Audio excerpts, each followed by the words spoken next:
Sir, okay, start. Right. Good morning to all. Good morning. Good. So, as usual, what is our today's date?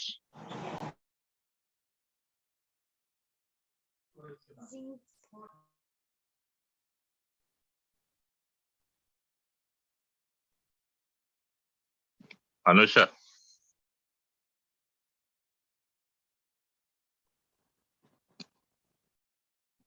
Yes, 31 is a gallium, nitrogen, and calcium and titan. That is the date. Hour is fluorine and 30 minutes hours. Okay, this is today's date. Now we will go for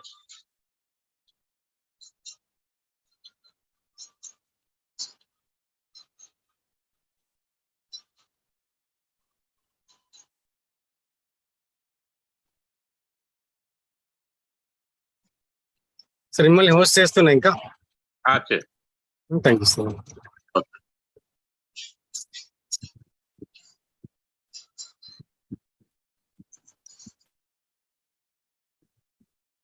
Purna. Okay. Already వాళ్ళకి alert చేసిన strength కు మనకు 17 మంది biometric result ఎక్కువ వెళ్తారు. Okay. Including Balaji techno school 984 sir. Balaji block A 984. Okay. Block B 984. ఈ మన pharmacy 300. ఒక్కసారి పేపర్ నాకు అబ్స్ట్రాక్ట్ పెట్టు. అదే సార్, అదే ఆల్రెడీ ఇది మీకు ఇది పంపిస్తున్నా, ఎక్సెల్ షీటే పంపిస్తా. ఓకే. మనకు కావాల్సింది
As per previous class,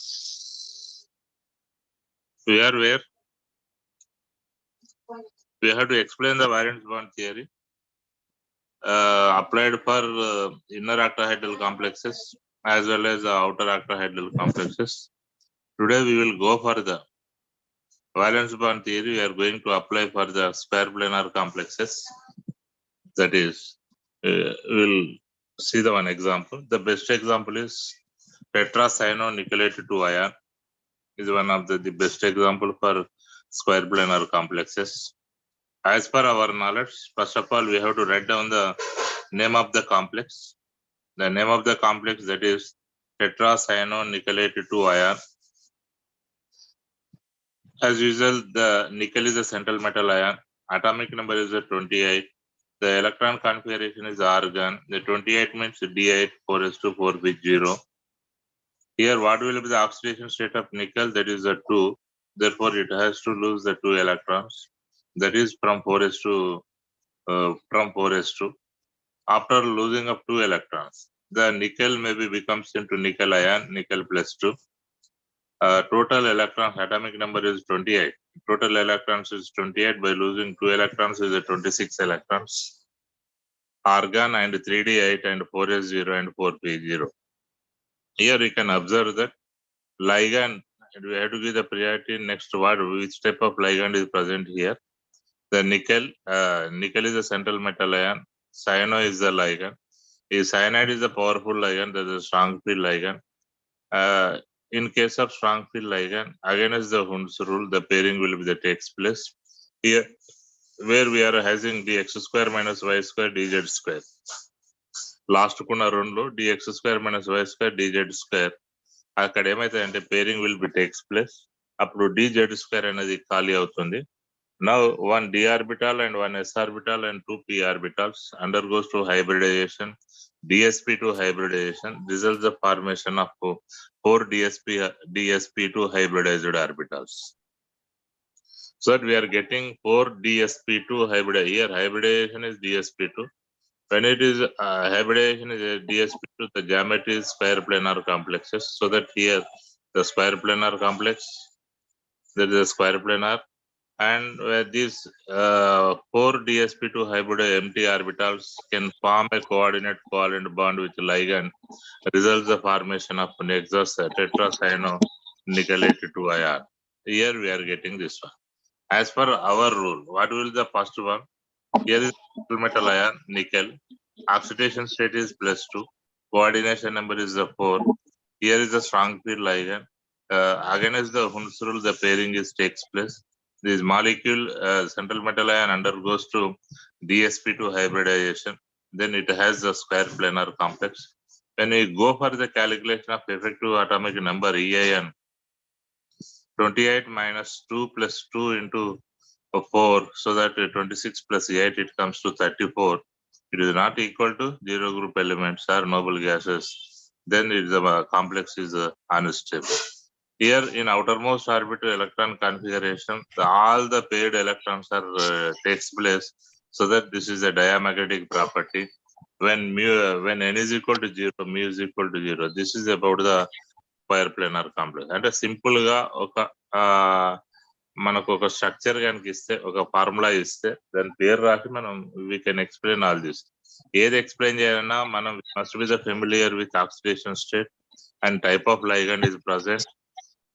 Based on the type of ligand only, either pairing takes place or not అనేది ఎక్స్ప్లెయిన్ చేస్తూ which type of hybridization will be takes place, how the coordinate covalent bonds are formed with the ligands. Now what will be the complex అనేది explain. This is about the square planar complex. Then we will go for the same valence bond theory. We are going to apply for tetrahedral complexes. The best example is tetraamine zinc 2 ion or tetrachlorozincate 2 ion. These are the best. Tetrahalo copperate 2 ion. These are the best example for tetrahedral complexes. Here, first of all, we have to go for the name of tetraamine zinc 2 ion. So that central metal ion is a zinc. Oxidation state is the 2. Coordination number is the 4. It is undergoes to sp3 hybridization. When it is sp3 hybridization, it is a tetrahedral. Now we will see this here. Zinc atomic number is a 30. Argon 3d10 4s2 and 4p0. 2 electrons because of zinc oxidation is 2. Loss of 2 electrons, that is from 4s2. 3d10 4s0 4p3. 1 s orbital and 3 p orbitals are undergoes hybridization to form sp3 hybridization, results the formation of tetrahedral geometry. These 4 empty sp3 hybridized orbital can form coordinate covalent bond with ammonia molecules. ఈ ammonia molecules వచ్చే ఎలక్ట్రాన్లను నేను green X తో represent చేస్తాం. Here lastly we will get the tetraamine zinc 2 ion. Again, zinc is a central metal ion. Oxidation state is the 2. Coordination number is a 4. Subjected to is a this is ఇక్కడ strong field అయ్యానైనా week field అయ్యానైనా మనకి ఇక్కడ ఎలాంటి problem లేదు, ఎందుకంటే D10 electron configuration ఉంది కాబట్టి. So that effective atomic number is 36. It is krypton electron configuration, so that it will be the stable, and outermost configuration is all are with paired electrons, so that it is a dynamic property in కలిగి ఉంటుంది. Then mu is equal to 0, magnetic property any Bohr magnet also 0. This is about the tetrahedral complex. Now I will give you the one specific example. Tetraamine zinc 2 ion, sometimes it may be exhibits tetrahedral geometry, sometimes it can exhibit the square planar complex. అంటే square planar complex ఎట్లా ఉంటుంది, tetrahedral geometry ఎట్లా ఉంటుంది, either the both are possible or not. ఒకవేళ question ఏమడగవచ్చు, which type of hybridization may be exist in case of tetraammine zinc, tetraammine copper 2 ion అన్నప్పుడు most of the people they are writing with sp3 hybridization, some of they are writing dsp2 hybridization. ఒక మీరు మాత్రం ఏం రాస్తారంటే that is it is undergoes to sp3 and dsp. అంటే why how this molecule is undergoes, tetrahedral structure ఎట్లా ఉంటది, square planar structure ఎట్లా ఉంటది, అది రావాలంటే ఇది రావాలంటే అక్కడ ఏం జరిగితే ఏం రావచ్చు. అయితే that should be depending upon the hybridisation బట్టి మనం జామెట్రీని ఎక్స్ప్లెయిన్ చేస్తాం కాబట్టి ఎఫెక్టివ్ అటామిక్ నెంబర్ లో తేడా ఉండదు, మ్యాగ్నెటిక్ ప్రాపర్టీస్ లోపల తేడా ఉండదు, ఓన్లీ జామెట్రీ లోపలనే తేడా ఉంటుంది. అదేంటిదో we will see here. First of all this is tetraamine copper 2 ion. This is tetraamine copper 2 ion. Oxidation state is 2. Oxidation state is 2. Coordination number is 4. Then when this is a copper, atomic number is 29. The configuration is 3d9 4s2 4p0 and 4d0. Now when copper in the form of copper plus 2, అప్పుడు 2 electrons 4s2 లోనికి పోతాయి, దాంట్లోకి వెళ్ళి బయటికి వెళ్తాయి కాబట్టి అప్పుడు 4s0 అవుతుంది, 4s0 4p0 అవుతుంది. Now you can observe the electron configuration. ఇక్కడ 3d9 law this is 3d9 dxy ల 2 ఎలక్ట్రాన్, dyz ల dz2 dxyz ల x2 మైనస్ y2 ల 2 ఎలక్ట్రాన్, dz2 ల మాత్రం single electron. When in this configuration one s orbital and 3 p orbitals sp3 hybridization లో కనుక participate అయినట్లయితే అప్పుడు మనకు టెట్రాహెడ్రల్ మాలిక్యూల్ ఏర్పడుతుంది. కానీ some times here is ammonia is also one of the strong field ligand. ఇక్కడ dz2 లో ఉన్న 1 electron straight away jump in to the 4d లోనికి జంప్ అవుతుంది. The shifting of electron from 3d to 4d or jumping of electron from 3d to 4d 4d లోనికి jump. ఎందుకు jump అవుతుంది ఏంది అనేది మన దగ్గర that we will see later. Now when electrons are jumped or move from lower energy level to higher energy level, that is 3d9 to 3d 4d లోనికి move అయినప్పుడు అక్కడ 3dz2 కాన్ఫిగరేషన్ d ఆర్బిటాల్ ఖాళీ అవుతుంది. 1 d orbital, 1 s orbital and 2 p orbitals are undergoes dsp2 hybridization. అంటే 1d 1s and 2p they are subjected to undergoes dsp2 hybridization. 4 dsp2 hybridized orbitals ఏర్పడతాయి. These 4 form a coordinate covalent bond with ammonia molecule, results the formation of this. మన question ఏర్పడుతుంది అంటే when we're getting the square planar complexes అంటే 3d9 లో ఉన్నటువంటి 3dz2 లో ఉన్న single electron move from 3d to 4d లోనికి move అయినప్పుడు dsp2 హైబ్రిడైజేషన్ జరుగుతుంది, అప్పుడు స్క్వేర్ ప్లానార్ కాంప్లెక్స్ ఏర్పడుతుంది. When at normally when 3d single electron కనుక ఉన్నట్లయితే it is subjected to sp3 hybridisation కలిగి.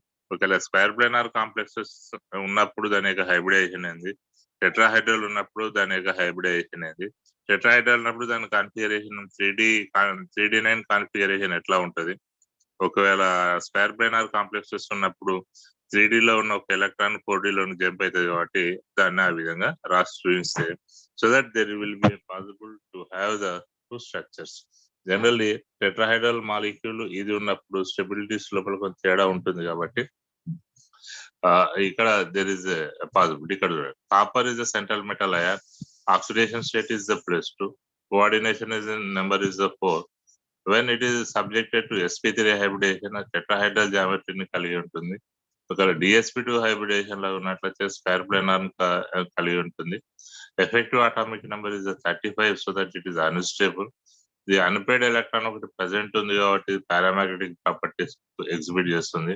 Therefore mu is equal to the value of Bohr magnetron, that is equal to 1.73. This is about the copper. It is copper complex with ammonia is existing in the two geometries. Now we will go give the some of the examples straight away. అన్నిటికీ explain చేయడం doubt ఉంటే అడగండి. This is the complex. This is the hexafluoro iron ferricate 3 ion. First of all, pair compound structure బాగుంది. FeF6 to the power of -3 అంటే hexafluoro ferricate 3 ion. Now the central metal ion is iron. Oxidation state is the 3. Coordination number is 6. So the configuration ఏమైతే అంటే 3d6 4s2 4p0 4d అవుతుంది. Simply this molecule undergoes sp3 hybridization central metal ion కాబట్టి 3 electrons, 2 electrons from 4s2, 1 electron from 3d6.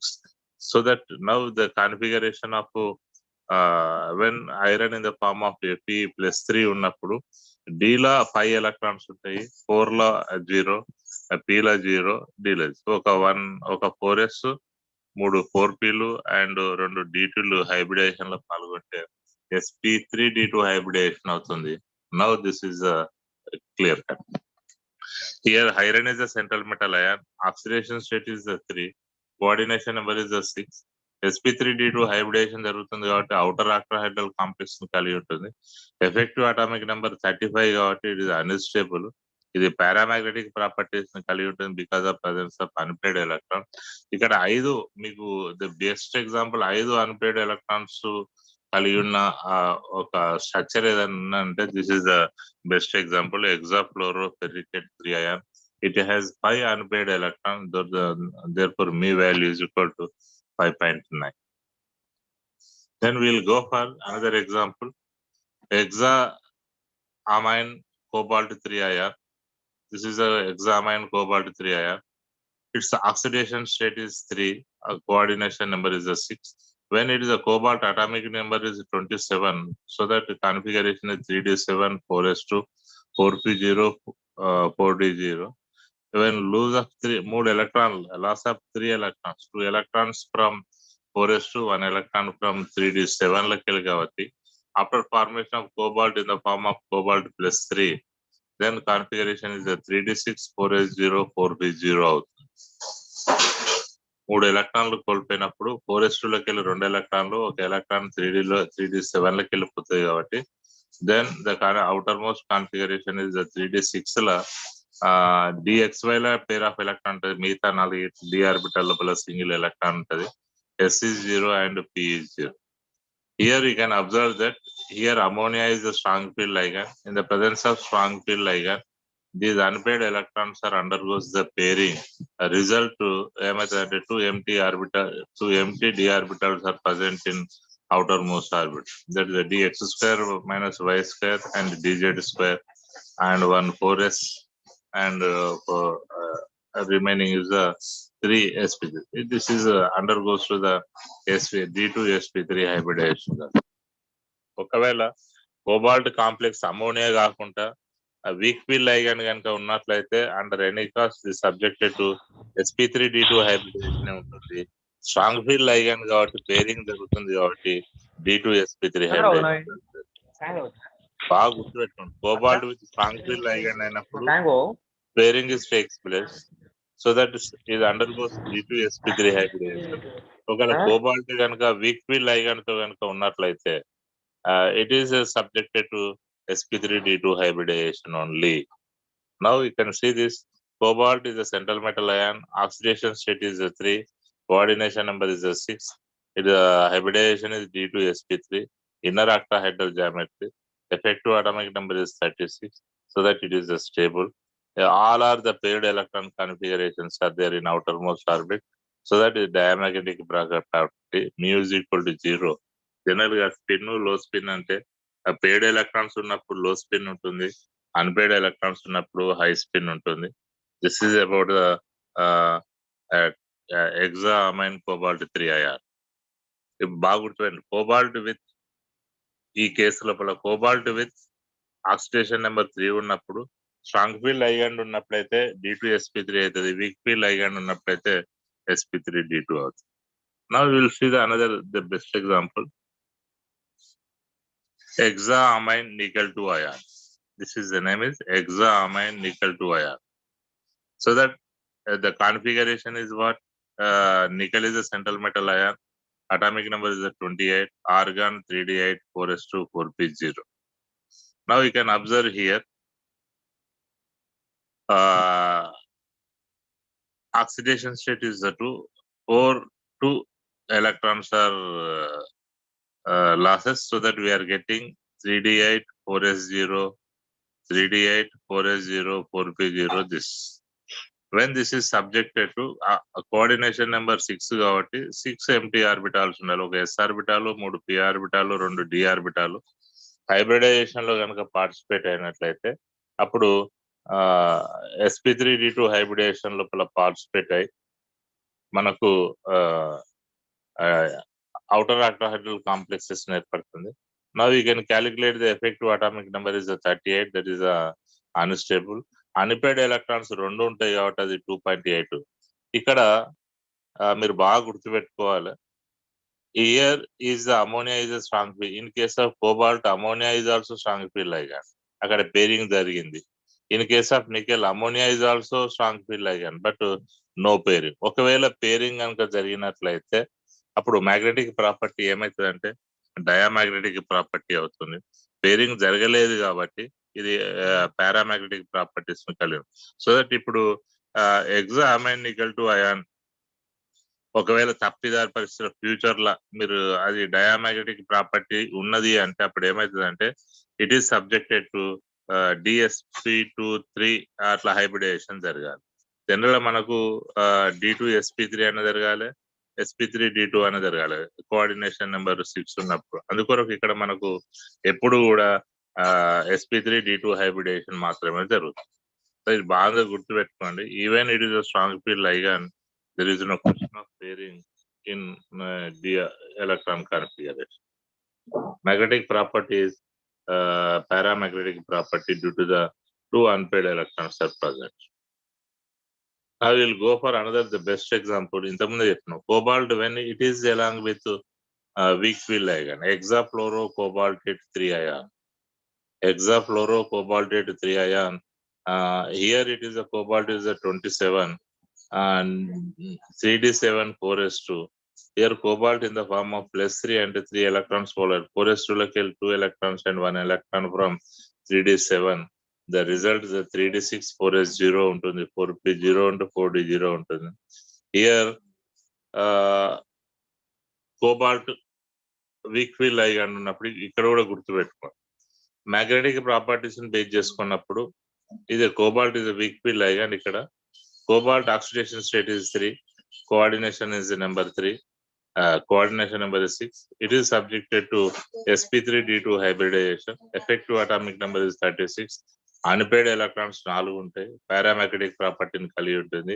The mu is equal to 4.9. ఒకవేళ ఇది diamagnetic properties కనుక కలిగి ఉన్నట్లయితే now at that time the hybridization is D2sp3 hybridization. ఇక్కడ diamagnetic property లేదు, paramagnetic property ఉంది కాబట్టి 4 అన్పేడ్ ఎలక్ట్రాన్స్ ఉంటాయి. ద బోర్ మ్యాగ్నెటన్స్ వాల్యూ అంటే మనం మాక్సిమం అన్ని రకాల ప్రాపర్టీస్ మనం తీసుకోవాలి. It is exhibiting paramagnetic property అని చూపించింది అనుకోండి, అప్పుడు this molecule is subjected to only sp3d2 hybridization. Now we will go for ఒకవేళ ఇది డయామాగ్నెటిక్ అయితే D2sp3. Now we will go for here hexacyanoferricate 2 ion which is already studied. Coordination number is 6. Oxidation state is 2.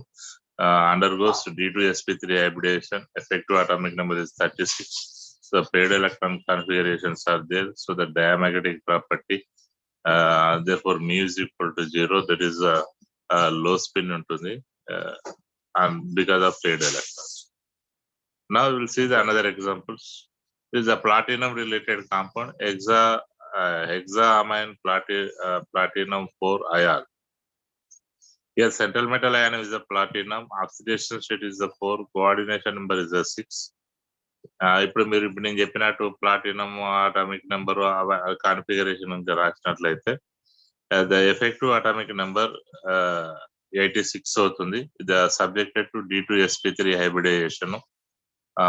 Then the paired electron configuration is there, so that diamagnetic property ఉంటుంది. Therefore mu is equal to 0 ఉంటుంది. So that అప్పుడు అది low spin complex ను కలిగి ఉంటుంది. Then we will go for hexaamine cobalt 3, hexaamine cobalt 2 ion. ఇంతకుముందు మనం ఎప్పుడు cobalt 3 అదేనా. Now if ఒకవేళ మాలిక్యూల్ కాంప్లెక్స్ ఎగ్జిస్ట్ అయితే hexaamine cobalt 2 ion కు రాసినప్పుడు the central metal ion is the cobalt, oxidation state is the 2, coordination number is the 6. అప్పుడు ఇది ఏ టైప్ ఆఫ్ హైబ్రిడేషన్ లో పార్టిసిపేట్ అవుతుందంటే sp3d2 హైబ్రిడేషన్ లో పార్టిసిపేట్ అవుతుంది. Outer octahedral geometry, effective atomic number is 35. ఒకవేళ +3 ఉంటేనో అప్పుడు 36 ఉండేది, 35 అన్స్టేబుల్. అన్పేడ్ ఎలక్ట్రాన్ ఒకటి ఉంటుంది కాబట్టి ఇది పారామాగ్నెటిక్ ప్రాపర్టీని కలిగి ఉంటుంది. mu is equal to 1.7. ఇది హై స్పిన్ ను కలిగి ఉంటుంది. Similarly chromium in the form of +2 oxidation state, దీని పేరు hexaamine chromium 2 ion కనుక ఉన్నట్లయితే the chromium is the central metal ion, oxidation state is the +2, the coordination number is the 6.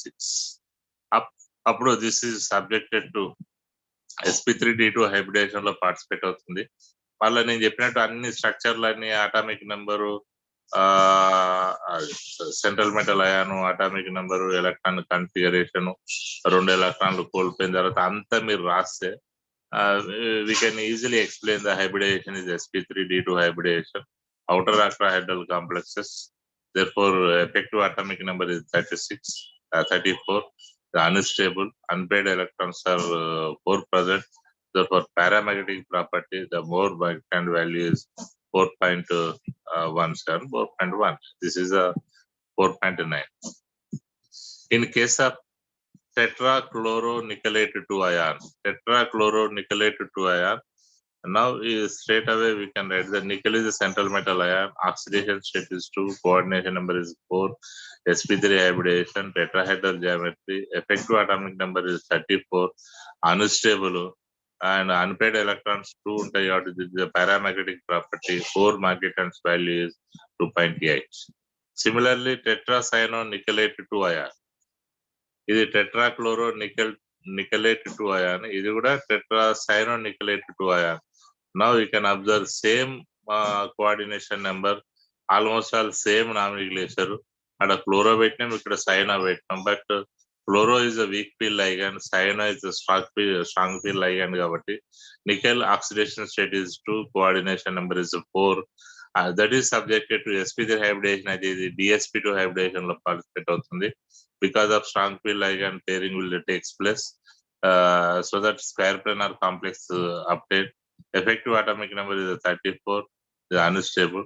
Now in the presence of strong field ligand the pairing is takes place, so that it is a diamagnetic property, the mu value is equal to 0, it has a low spin value. ఇక్కడ చూడండి nickel కనుక weak field ligand తో ఉన్నప్పుడు sp3 hybridization ఉంటుంది, strong field ligand తో ఉన్నప్పుడు dsp2 hybridization ఉంటుంది.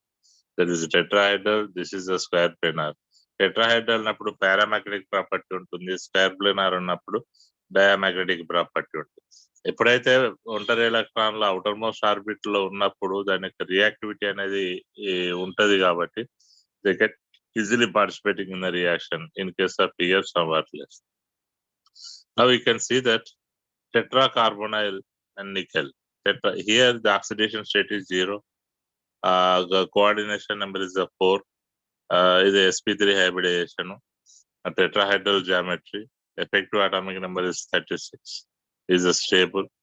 Unpaired electrons are 0. Therefore, diamagnetic properties are clear. Now I will give you one of the table here.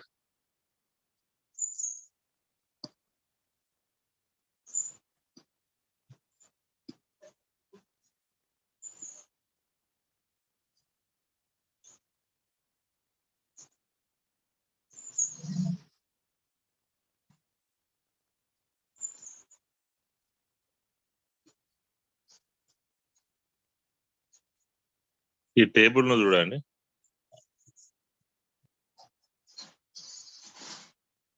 Here is the table.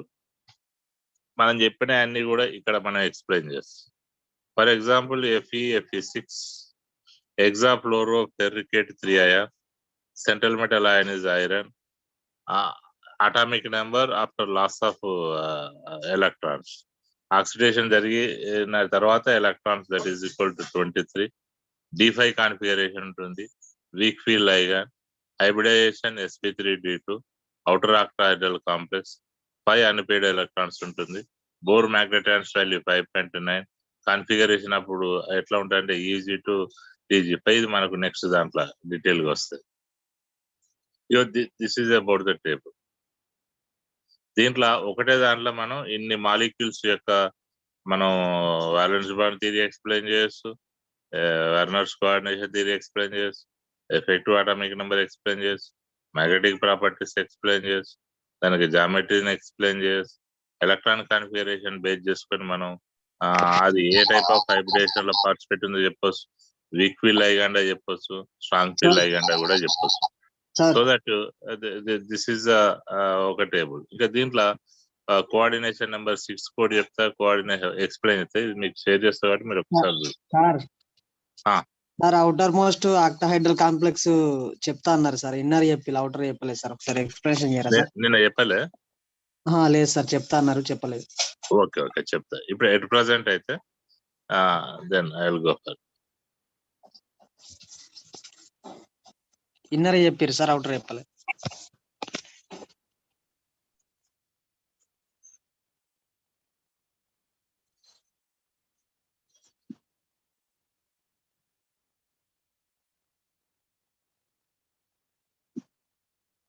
Now this is outer octahedral complex. నేను చెప్పినా కానీ ఆ టైంకి నువ్వు ఇటు పోయినట్టు. The sp3d2 hybridization. సార్ అంటే ఒకసారి చెప్పండి సార్ మళ్ళీ. Okay. Now we will go for what is inner octahedral complex, what is outer octahedral complex, what is D2sp3 hybridization, what is sp3d2 hybridization. ఇప్పుడు ఇన్నర్ octahedral అన్నప్పుడు D2sp3 hybridization జరుగుతుంది. Outer octahedral అన్నప్పుడు sp3d2 hybridization జరుగుతుంది. Inner octahedral hybridization, inner octahedral complexes ఏర్పడ్డప్పుడు D2sp3 hybridization లోపల n-d orbitals are participating in the hybridization. అంటే outermost orbit అంటే 3 4s 4p లేకపోతే 4 5s 5p ఇట్లా. అంటే అవుటర్ ప్రిన్సిపల్ క్వాంటమ్ నెంబర్ కన్నా ఒకటి తక్కువ n-1d. అప్పుడు ఈ n-1d ఆర్బిటాల్స్ కనుక హైబ్రిడైజేషన్ లో పార్టిసిపేట్ అయితే అప్పుడు జరిగేటటువంటి హైబ్రిడైజేషన్ D2sp3 హైబ్రిడైజేషన్ అంటాం. అప్పుడు ఏర్పడేటటువంటి కాంప్లెక్స్ అన్నిటిని కూడా ఇన్నర్ ఆక్టాహెడ్రల్ కాంప్లెక్సెస్ అంటాం. Now we will go for outer octahedral complexes. అంటే అవుటర్ ఆక్టాహెడ్రల్ కాంప్లెక్సెస్ ఎప్పుడు ఏర్పడతాయి అంటే central metal ion of that complex undergoes sp3d2 hybridisation లోపల పార్టిసిపేట్ అయినప్పుడు మాత్రమే అవుటర్ ఆక్టాహెడ్రల్ కాంప్లెక్సెస్ ఏర్పడతాయి. ఈ outer octahedral complexes sp3d2 hybridisation జరగాలి అంటే nd ఆర్బిటాలు హైబ్రిడైజేషన్ లోపల పార్టిసిపేట్ అయితే, అంటే ఇక్కడ nd అంటే 4s 4p 4d 3s ఇట్లా తర్వాత ఇటువంటి అవుటర్ ఆర్బిటాల్స్ డి ఆర్బిటాల్ కనుక పార్టిసిపేట్ అయినట్లయితే అప్పుడు జరిగేటటువంటి హైబ్రిడైజేషన్ ఏమంటాం అంటే అవుటర్ ఆక్టాహెడ్రల్ కాంప్లెక్సెస్ ఏర్పడుతుంది. Now I will go for the best example. Hexaamine cobalt 3 ion. Hexaamine cobalt 3 ion. By writing the name only, the central metal ion is a cobalt. Oxidation state is a +3. coordination number is a plus, coordination number is a 6. Now we will go for the configuration of the cobalt 27, argon 3d7, 4s2, 4p0, 4d0. When oxidation state is 3 ante, it has to lose the 3 electrons. 4s2 లకి 2 ఎలక్ట్రాన్లు, 3d7 లకి 1 electron పోతుంది కాబట్టి 4s2 లకి పోతుంది కాబట్టి 4s0 అవుతుంది. 3d7 లకి 1 ఎలక్ట్రాన్ పోతుంది కాబట్టి 3d6 అవుతుంది. So that 3d6, 4s0, 4p0, ఆ తర్వాత 4d0 అవుతుంది. ఇప్పుడు ఇక్కడ what will be the valence bond theory ప్రకారం నెంబర్ 1 ఏంది? It should have the empty orbitals in its outermost orbit.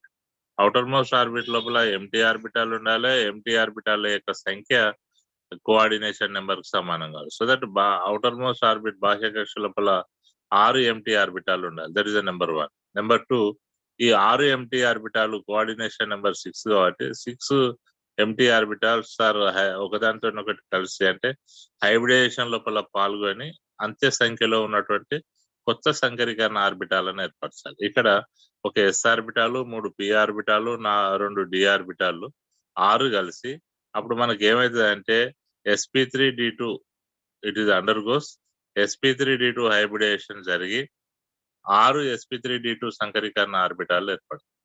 Even it is subjected to sp3d2 అని చెప్పంగానే మనకు sp3d2 హైబ్రిడేషన్ కనుక జరిగినట్లయితే ఆ కాంప్లెక్స్ outer octahedral కాంప్లెక్స్ నిర్మాణాన్ని కలిగి ఉంటుంది. These 6 sp3d2 hybridized orbitals 6 ammonia అణువులతో ఏం చేస్తారంటే కోఆర్డినేట్ కోవాలెంట్ బాండ్ ఏర్పరచుకొని here we are getting hexammine cobalt 3 ion ఏర్పడుతుంది. ఇక్కడ హెక్సామైన్ కోబాల్ట్ 3 క్లోరైడ్ ఏర్పడుతుంది కాబట్టి అప్పుడు దీని యొక్క స్ట్రక్చర్ outer octahedral నిర్మాణాన్ని కలిగి ఉంటుంది. ఇక్కడ చూడండి, nd orbitals are participating hybridisation కాబట్టి దీన్ని outer octahedral కాంప్లెక్సెస్ అంటాం. ఆ హైబ్రిడైజేషన్ ఏ హైబ్రిడైజేషన్ అంటే sp3d2 హైబ్రిడైజేషన్. ఇక్కడ బాగా చూడండి, ఇక్కడ 4s 4p 4d. ఇంతకుముందు మనం ఏం చెప్పినాం? 3s 4s 4p అంటే n-1d ఆర్బిటాల్ అయితే ఇన్నర్ ఆక్టాహైడ్రల్ అని, nd ఆర్బిటాల్ కనుక హైబ్రిడేషన్ లో పాల్గొన్నట్లయితే అని అవుటర్ ఆక్టాహైడ్రల్. ఇక్కడ 4s sp3d2, ఈ d2 అనేది డి ఆర్బిటాల్ అనేది 4d ఆర్బిటాల్ కాబట్టి ఈ హైబ్రిడేషన్ ఏమంటారు అంటే అవుటర్ ఆక్టాహైడ్రల్ కాంప్లెక్సెస్ గా చెప్పవచ్చు. Now we will go for here central metal ion. This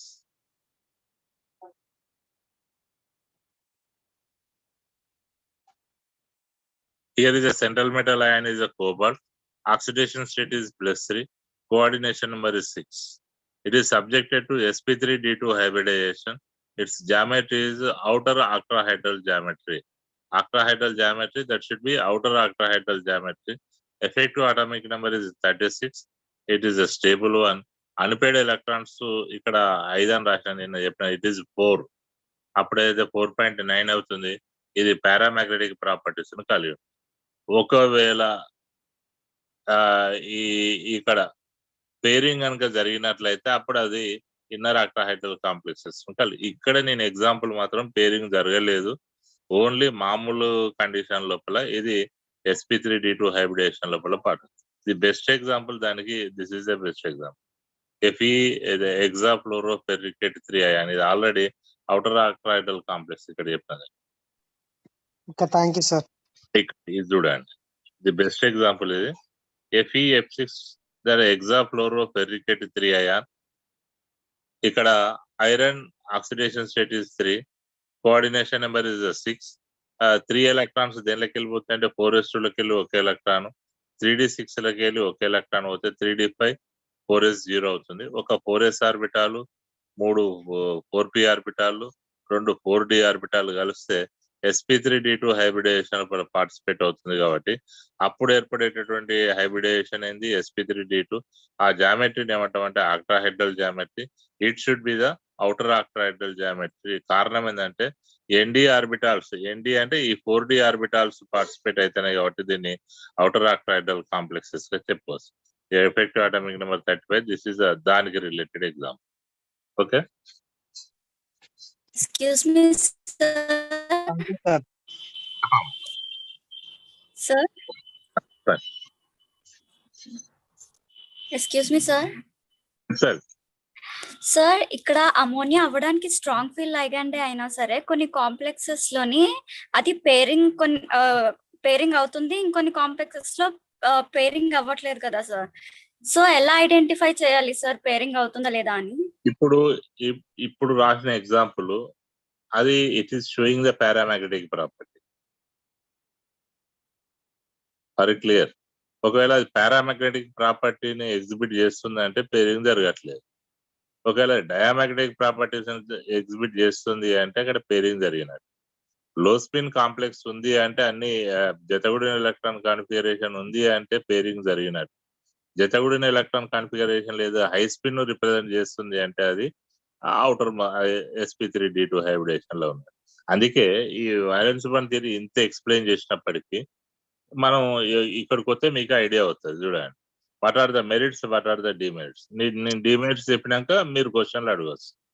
number 1, the merit is it can explain the stability of the comp. No doubt 100% స్టెబిలిటీని explain చేస్తుంది. తర్వాత complexes యొక్క జామెట్రీని ఎక్స్ప్లెయిన్ చేస్తాయి. నిర్మాణాలు ఏముంటాయి, ఎందుకంటే హైబ్రిడైజేషన్ తెలిస్తే మనకు జామెట్రీ తెలుస్తుంది. తర్వాత బాండ్ యాంగిల్స్ ని కూడా ఎక్స్ప్లెయిన్ చేస్తుంది. మనకు హైబ్రిడైజేషన్ తెలుసు కాబట్టి బాండ్ నేచర్ ని కూడా ఎక్స్ప్లెయిన్ చేస్తుంది. At the same time magnetic properties ని కూడా ఎక్స్ప్లెయిన్ చేస్తాం. మనం అన్నిట్లో కూడా మీ వాల్యూస్ రాసుకుంటా పోయాం. నా వాట్ ఆర్ ద డిమెరిట్స్? మనం అన్నిటి లోపల మెరిట్స్ చూసినాం, ఇక్కడికి డిమెరిట్స్ చూడండి. Number 1, valence bond theory colour properties ని ఎక్స్ప్లెయిన్ చేస్తుంది. It is not in position to explain the colour properties. It cannot explain the stability of the sum of the complexes. కొన్ని కాంప్లెక్స్లు stable అయింది, మనం ఇంతకుముందు effective atomic number ప్రకారం stable అను, కానీ అది stable కాదు. For example K3FeCN6. ఇక్కడ కూడా ఇది కూడా స్టేబులే అంటది, కానీ ప్రాపర్ గా ఎక్స్ప్లెయిన్ చేయదు.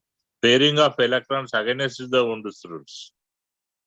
వుండ్స్ నియమానికి వ్యతిరేకంగా అది పేరింగ్ జరుగుతుంది. ఎందుకు జరుగుతుంది అనేది this theory is not in position to explain. కాకపోతే అది కరెక్టే, మరి ఎందుకు జరుగుతుందో చెప్పదు, కానీ ఆ పేరింగ్ జరిగితేనే ఆ స్ట్రక్చర్ వస్తుంది. ఆ స్ట్రక్చర్ కి ఎవిడెన్సెస్ ఉంటాయి. సో దట్ ఇది కంపల్సరీ పేరింగ్ జరిగినట్లే, కానీ ఎందుకు జరుగుతుంది అన్నది ఆ డిమెరిట్ అనేది ఎక్స్ప్లెయిన్ చేయలేకపోతుంది.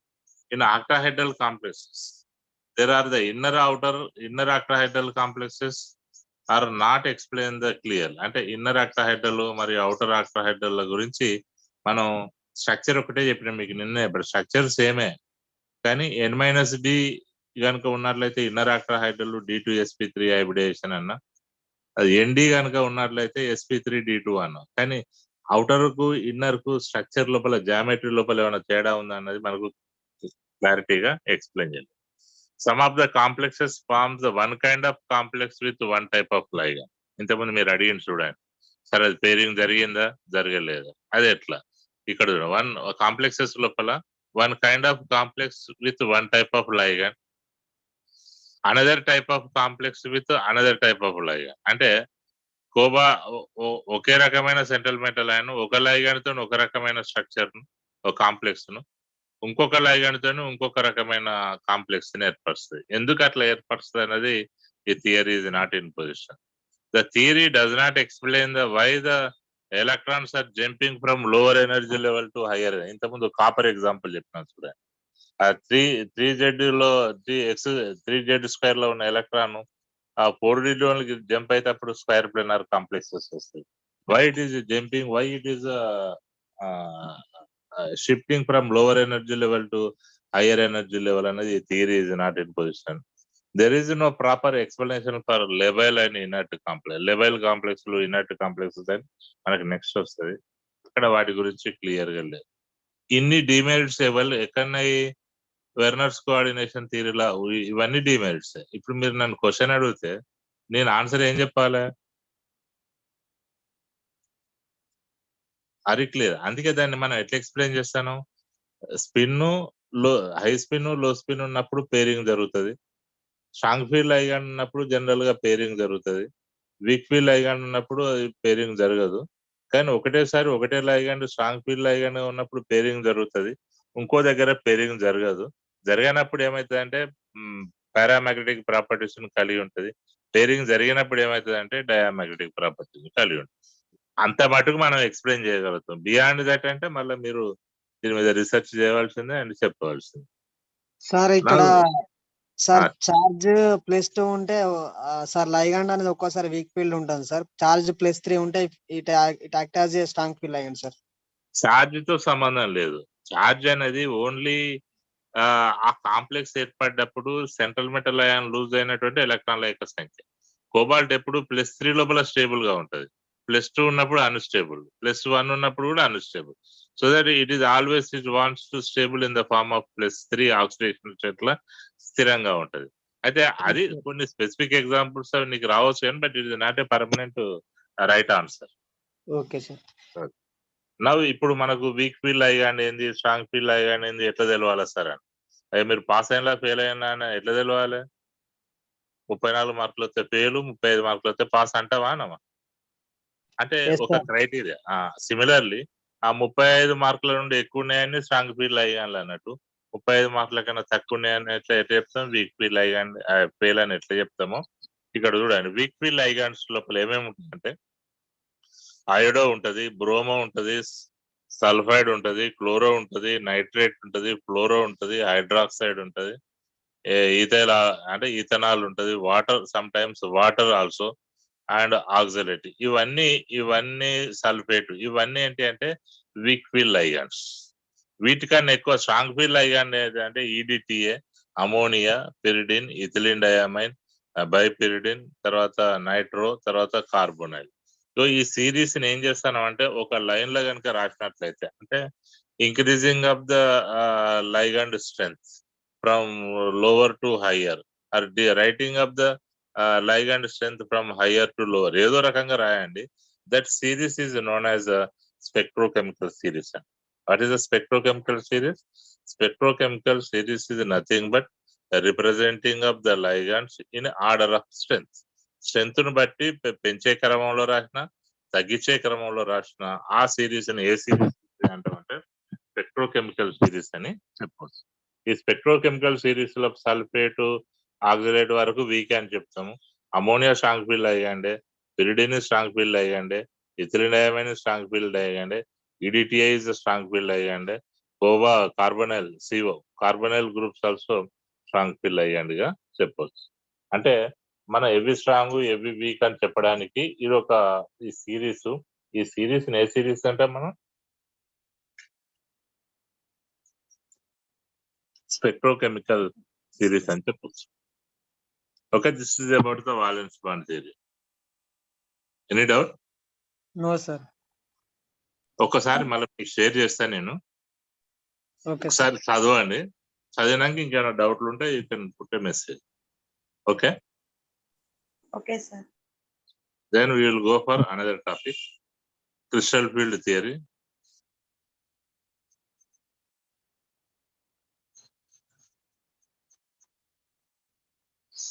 టైం లేదు కాబట్టి కొంచెం స్పీడప్ చేయక తప్పట్లేదు.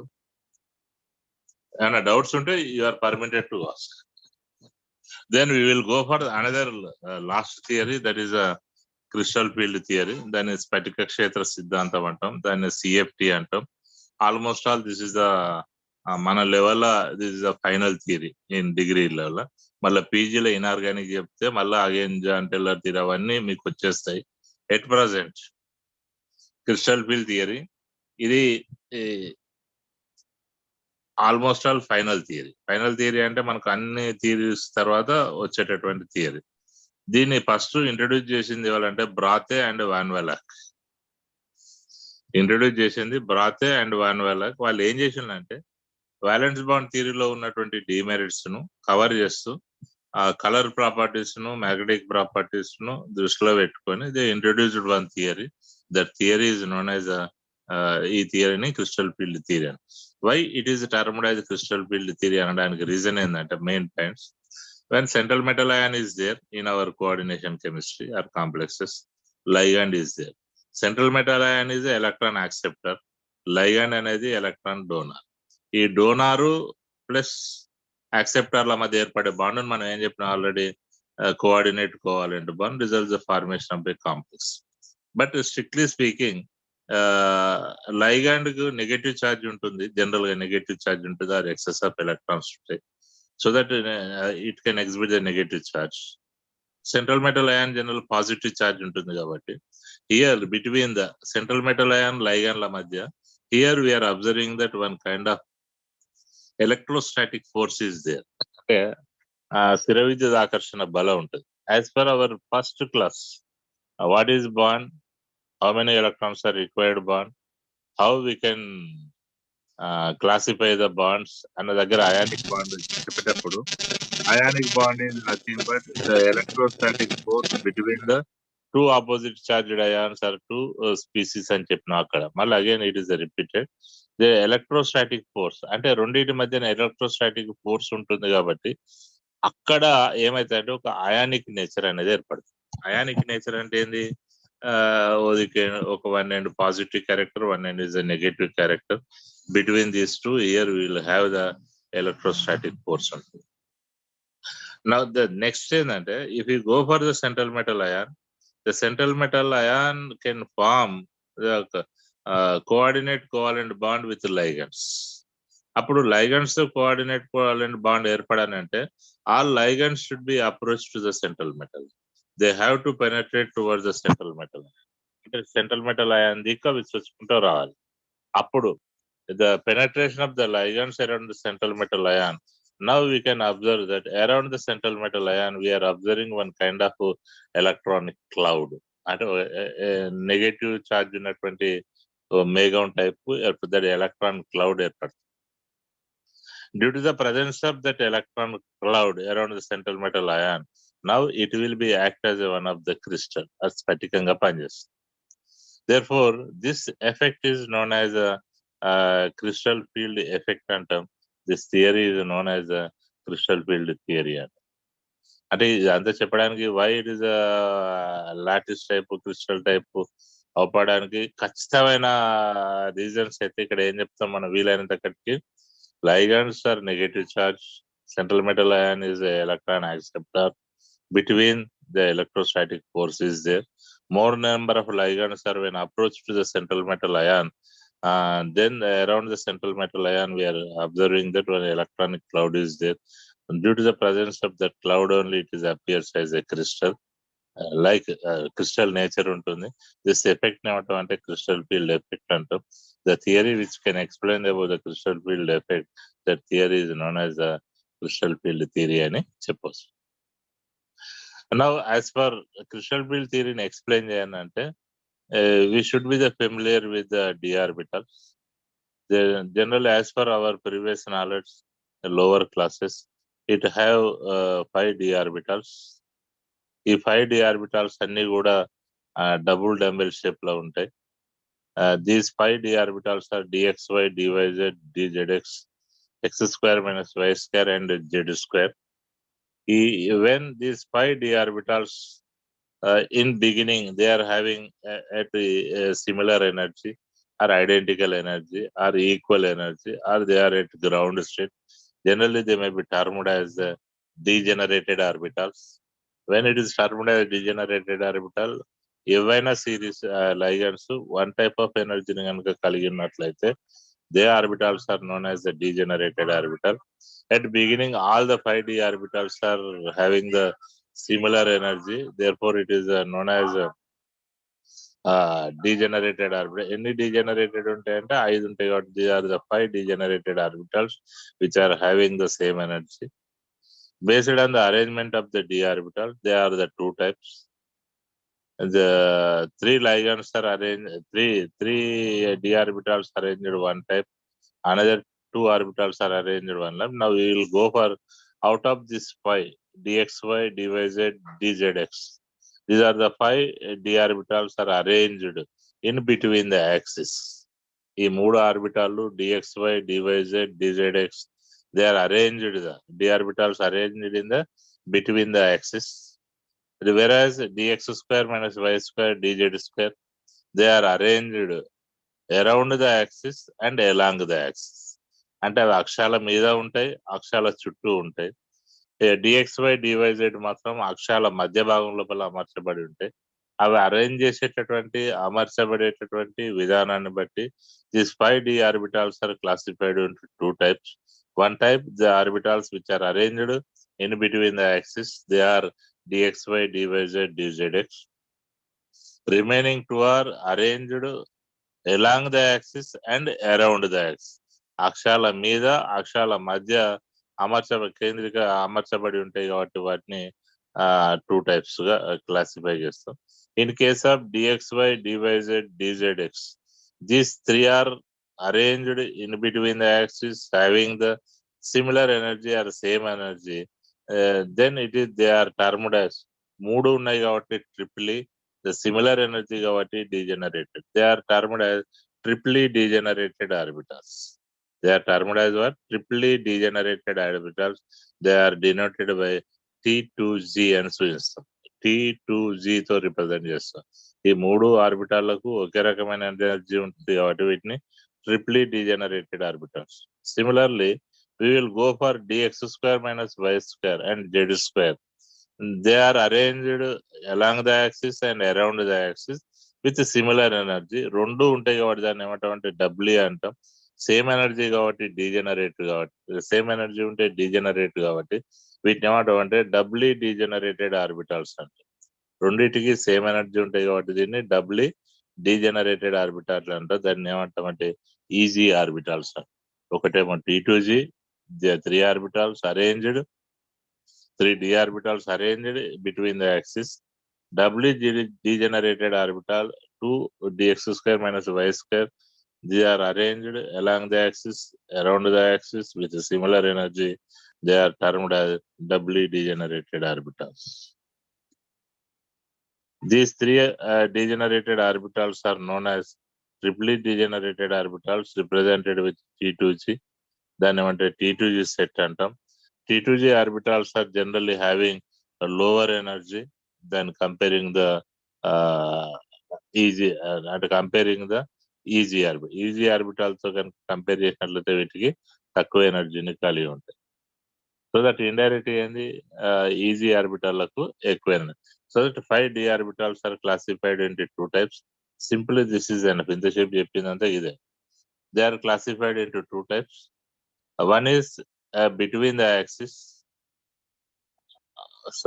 One is between the axis. ఇవి ఒకటేమో along the axis and around the axis. Number 1, along the axis and around the axis is the one. Number 2 is the between the axis.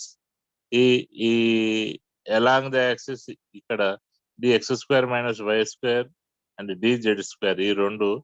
This is a triply degenerated orbitals. Triply degenerated orbitals. ఇక్కడ దాన్ని easy, అక్కడ తప్పు పడ్డది, easy orbitals. dxy, dyz, dzx వీటిని ఏమంటారు doubly డిజెనరేటెడ్ orbitals అంటాం. దీన్ని T2G orbitals అంటారు. ఇది పైదికి ఇక్కడ మిస్ అయి పడ్డది. Now you will see this. ఈ 5 డీజెనరేటెడ్ ఆర్బిటాల్స్ మనం కోఆర్డినేషన్ కాంప్లెక్స్ లో కనుక క్రిస్టల్ ఫీల్డ్ థియరీ కనుక అబ్జర్వ్ చేసినట్లయితే మనకు ఏమేం టర్మ్స్ వస్తాయన్నది ఇక్కడ చెప్తాను.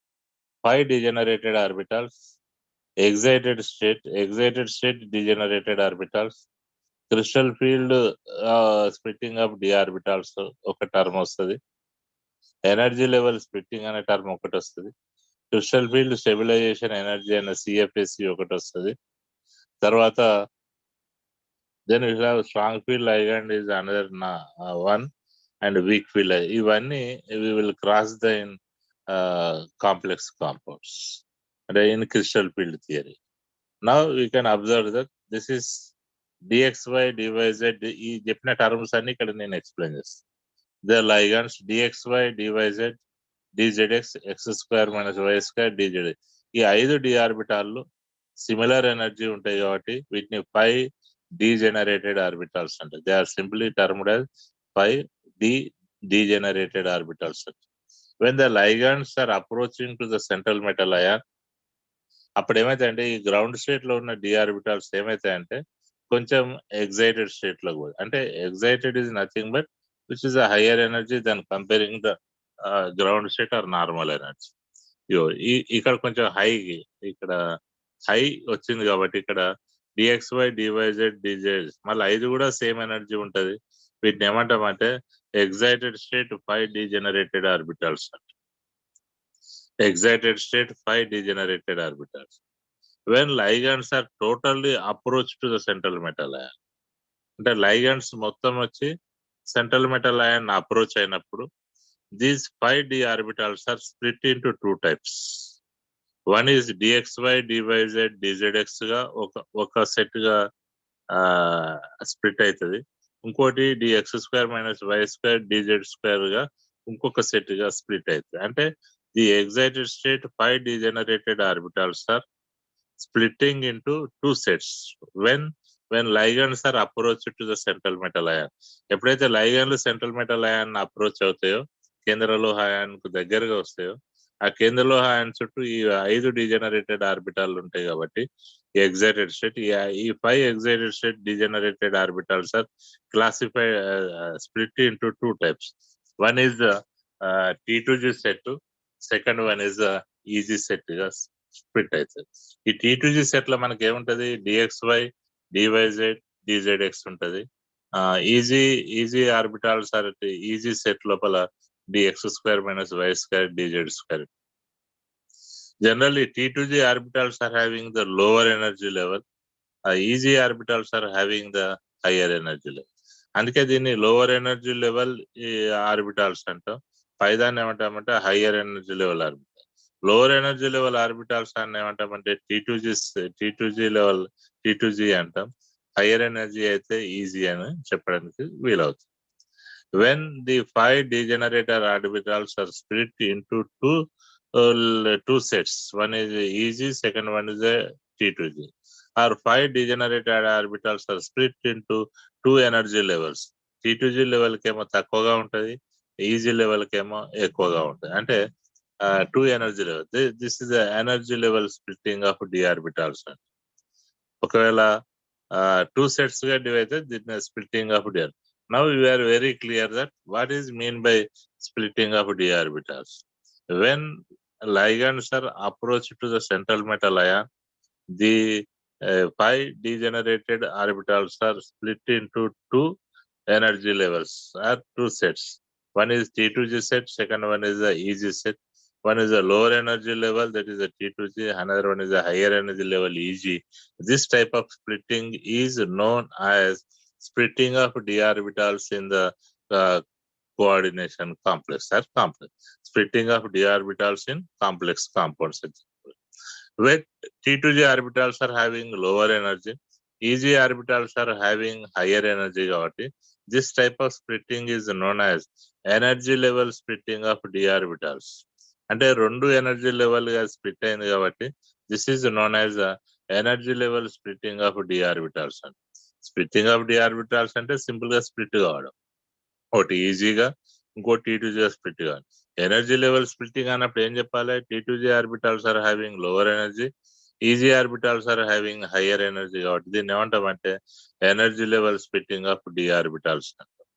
Okay, here when electrons after splitting, when it is a form a coordinate covalent bond with ligand, when ligand donated electrons, that electron should be it should be filled in the d orbitals. First of all, electrons are enter into the lower energy level orbitals, that is T2G orbitals, that is dxy, dyz, dzx లోనికి first move అయిన తర్వాత then they are fill the electrons into higher energy level, dx square minus y square and dz square. This is nothing but filling of d orbitals in octahedral complexes. And suppose when electrons are enter into the lower energy level, and lower energy, if suppose one electron enter into the dxy, that complex is getting some amount of energy.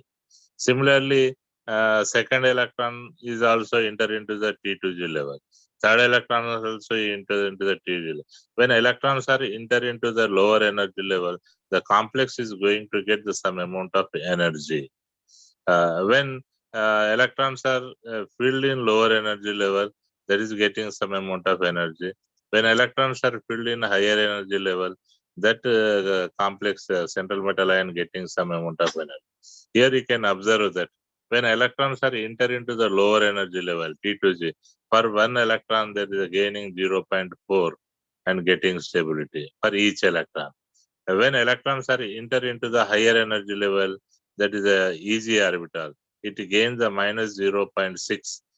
It gains the 0.6 energy and undergoes to the destabilization. అంటే lower energy level ఎలక్ట్రాన్లు పోయినప్పుడు stability పెరుగుతుంటది, hire energy level పోయినప్పుడు stability అనేది తగ్గుతుంది.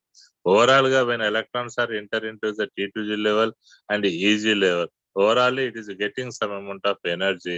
That energy is known as a crystal field stabilization energy. Then ఏమంటాం CFSE అంటాం. When electrons are enter into the lower energy level or when electrons are enter into the higher energy level, after filling up the electrons, the central metal ion getting some amount of energy. That energy is known as a crystal field stabilization energy, CFSE. Another definition, T2G orbital is the lower energy level, EG orbital is the higher energy level.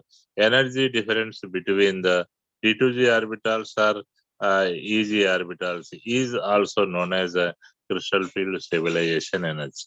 అంటే ఒక్కొక్క electron T2G లోనికి పోయినప్పుడు, ఒక్కొక్క electron EG లోనికి పోయినప్పుడు ఆ complex పొందినటువంటి శక్తిని, ఎనర్జీని క్రిస్టల్ ఫీల్డ్ స్టెబిలైజేషన్ ఎనర్జీ అంటాం. లేదా T2G ఆర్బిటాలకు ఉన్నటువంటి శక్తికి EG ఆర్బిటాలకు ఉన్నటువంటి శక్తికి మధ్య గల వ్యత్యాసాన్ని, difference between the energy levels between the T2G orbitals and EG orbitals is also known as the crystal field stabilisation energy. That is CFSE.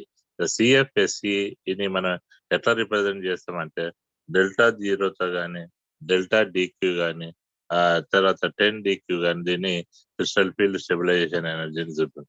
దాన్ని ఏమంటాం CFSE అని అంటాం. Now here the terminology one more is the strong field ligand and weak field ligand.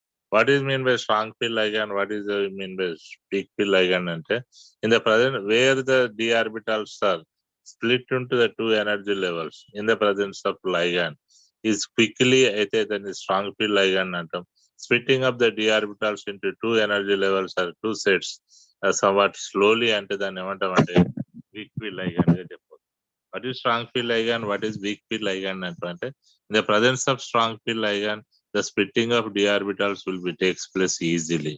What is weak field ligand అంటే the splitting of d orbitals in the presence of ligand it takes somewhat time. అంటే స్లోగా కనుక split కనుక అయినట్లయితే that splitting is known as that ligand is known as the weak field ligand అంట. Are you clear? Strong field ligand, the splitting of the d orbitals are very easily. What is a weak field ligand? The splitting of the d orbitals will be takes place somewhat slowly. Here it has one good example. General class లో చెప్తాం. Generally after completion of your class, general offline class లో అయినట్లయితే generally come out from the class and class అయిపోగానే college నుండి బయటకు వెళ్తాం కాబట్టి if the 5 friends are very close, అందరు కూడా ఎట్లా ఒకరి దగ్గర జంటగా కలిసి మూవ్ అవుతాను. Suppose one person is come against you, అంటే మీకు ఎదురుగా ఎవరైనా పిల్లగాడు ఎవరైనా అడ్డం వచ్చినట్లయితే అప్పుడు జస్ట్ మీరు ఏం చేస్తారు, జస్ట్ ఒక సైడ్కి ఇచ్చి, అంటే energy level lower energy level నుండి కొంచెం సైడ్కి ఇచ్చి మళ్ళీ అగైన్ మీరు 5 అట్నే కలిసి నడుచుకుంటూ పోతారు. ఒకవేళ ఇంకా దగ్గరికి కనుక వచ్చినట్లయితే ఎదురుగా ఎందుకు వస్తానో అని తప్పని పరిస్థితి అయితే 2 ఒక దిక్కు 3 ఒక దిక్కు అనేది స్ప్లిట్ అవుతుంది. This is nothing but splitting of DR. ఒకవేళ ఎట్ ద సేమ్ టైం ఒక పోలీసు సిఐఓ ఎస్ఐఓ వచ్చింది అనుకోండి, అట్నే పోతారా? ఫర్ ఇమీడియట్లీ ఏం చేస్తారు, you are immediately split in to the 2 sets. వీలైతే ఎక్కడ సందు దొరికితే ఆ సందులోకి వెళ్ళి పారిపోవడానికి ట్రై చేస్తారు. So that here is a uniform service లో ఉన్నటువంటి ఎస్ఐఓ సిఐఓ ఈ will be act as a strong field ligand. ఇప్పుడు మా అటువంటి యూనిఫామ్ లేని వాళ్ళంతా ఎట్లా పనిచేస్తారు, వీక్ ఫీల్డ్ ligand పనిచేస్తారు. Now you are very clear. Strong field is ligand is nothing but splitting up the d orbitals into 2 sets very easily అయితే strong field ligand. Splitting కనుక లేట్ గా కనుక అయితే నెమ్మదిగా కనుక జరిగినట్లయితే దాన్ని ఏమంటాం వీక్ ఫీల్డ్. ఇంకా డిఫరెంట్ మెథడ్స్ లోపల ఎక్స్ప్లెయిన్ చేస్తాం, that we will see here. When electrons are enter into the lower energy level, పోయినప్పుడు అది 0.4 యూనిట్ల శక్తిని అబ్జర్వ్ చేసుకుని స్టెబిలిటీ పొందుతుంది. ఒకవేళ electrons are enter into the higher energy level, that is EG level ఇంకా పోయినట్లయితే ఇట్ గెయిన్స్ 0.6 యూనిట్ల శక్తిని అబ్జర్వ్ చేసుకుని అది డిస్టేబుల్ అవుతుంది.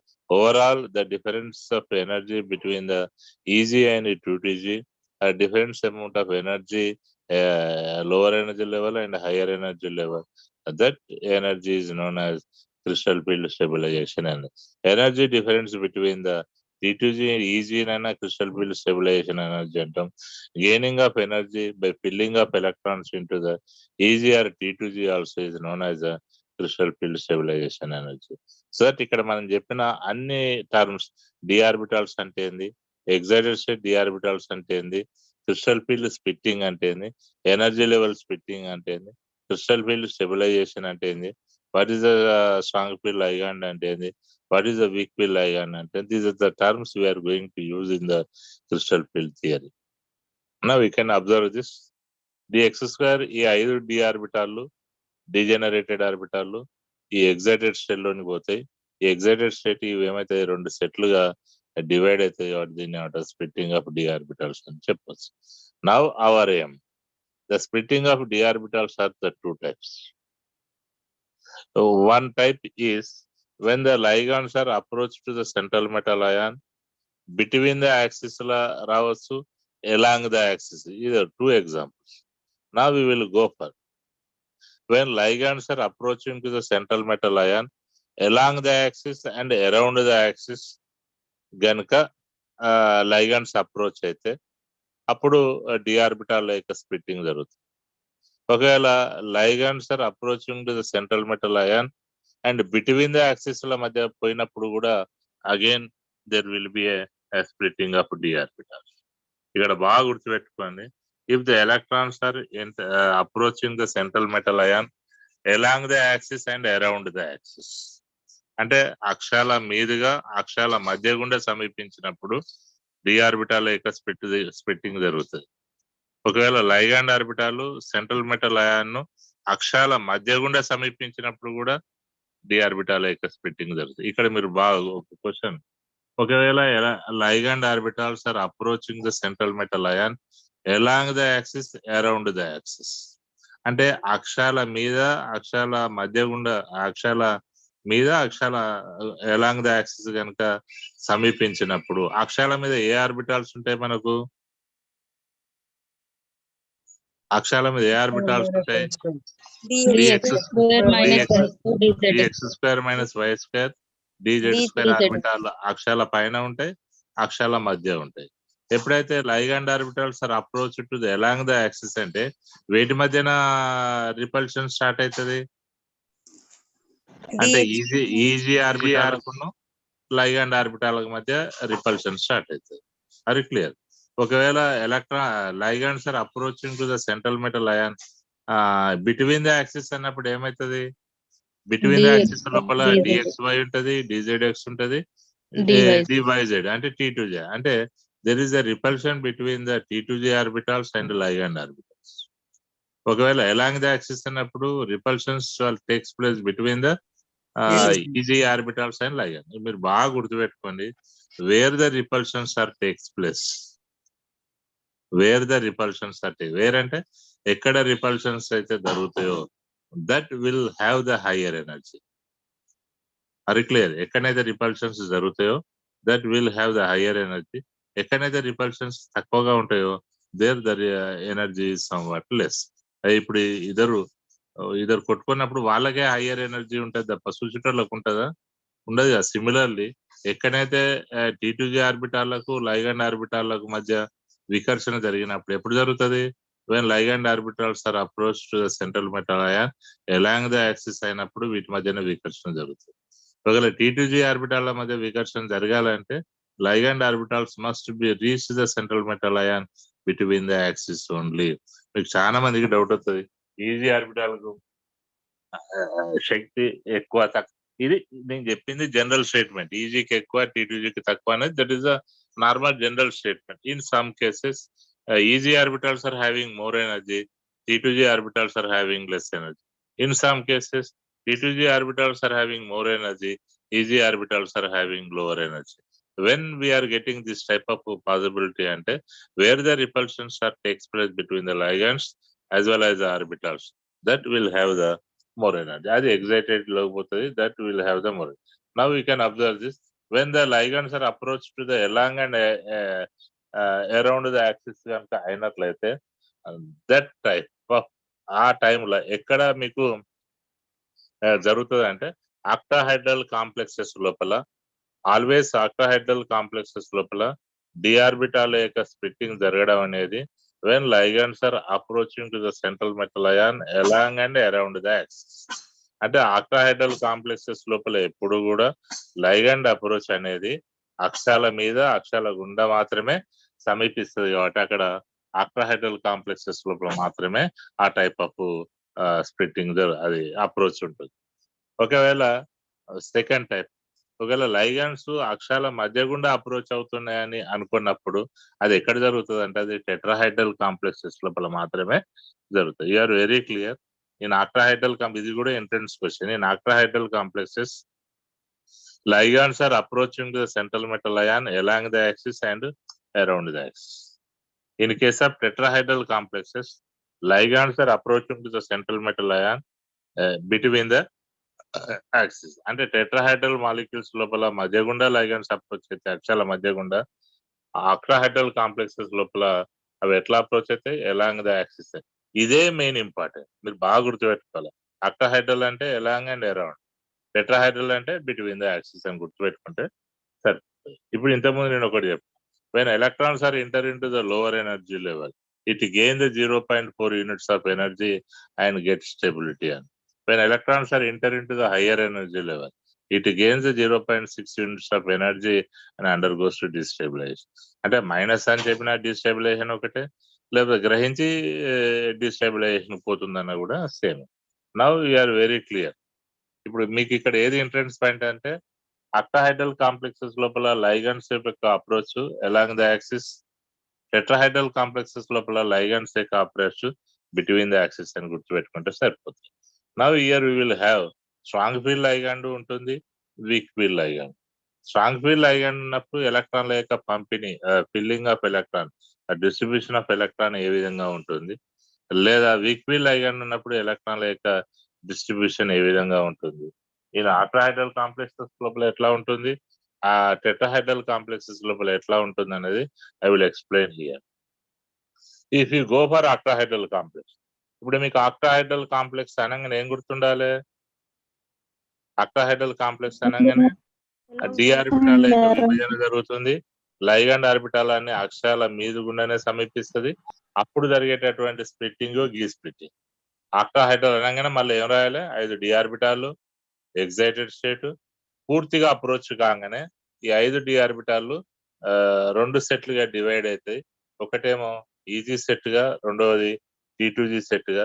ఈజీ సెట్ పైకి పోవడానికి గల కారణం ఏంటంటే the repulsions are takes place more between the EG orbitals and ligand orbitals. T2G ఆర్బిటాల మధ్యన వికర్షణ తక్కువ, ఎందుకంటే లైగండ్ ఆర్బిటాల్ అక్షాల మీదనే పోతాయి కాబట్టి ఈజీ ఆర్బిటాలకు శక్తి ఎక్కువగా ఉంటుంది, T2G ఆర్బిటాలకు శక్తి తక్కువగా ఉంటుంది అని చెప్తే సరిపోతుంది. This splitting is in octahedral complexes only. అర్థమైంది? ఇక్కడ రాసిన example splitting of the D orbitals in octahedral complexes only. ఒకవేళ ఆక్టాహైడ్రల్ కాంప్లెక్సెస్ అయింది, స్ప్లిట్టింగ్ అయిపోయింది, then the formation of a bond with ligands. అప్పుడు 6 ligands are donating the electrons D ఆర్బిటాలకు ఇస్తాయి కాబట్టి మనం అప్పుడు ఎలక్ట్రాన్ల యొక్క పంపిణీ ఏ విధంగా ఉంటుంది డి ఆర్బిటాల్ అన్నది చూస్తాం. Now we will go for octahedral complexes లోపల. ఇక్కడ మీకు ఒక ఎగ్జాంపుల్ క్లియర్ ఇచ్చిన sp that is a strong field ligand, this is a weak field ligand. Here we are writing the electron configuration or filling up the electrons for octahedral complexes. ఈ octahedral complexes లోపల higher energy దేనికి ఉంటుంది? Easy ఆర్బిటాలకు ఉంటుంది, lower energy T2G ఆర్బిటాలకు ఉంటుంది.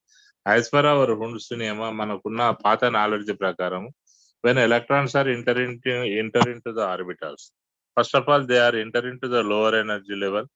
ఒక్కొక్క electron నిండుతుంది, 1 electron should be field.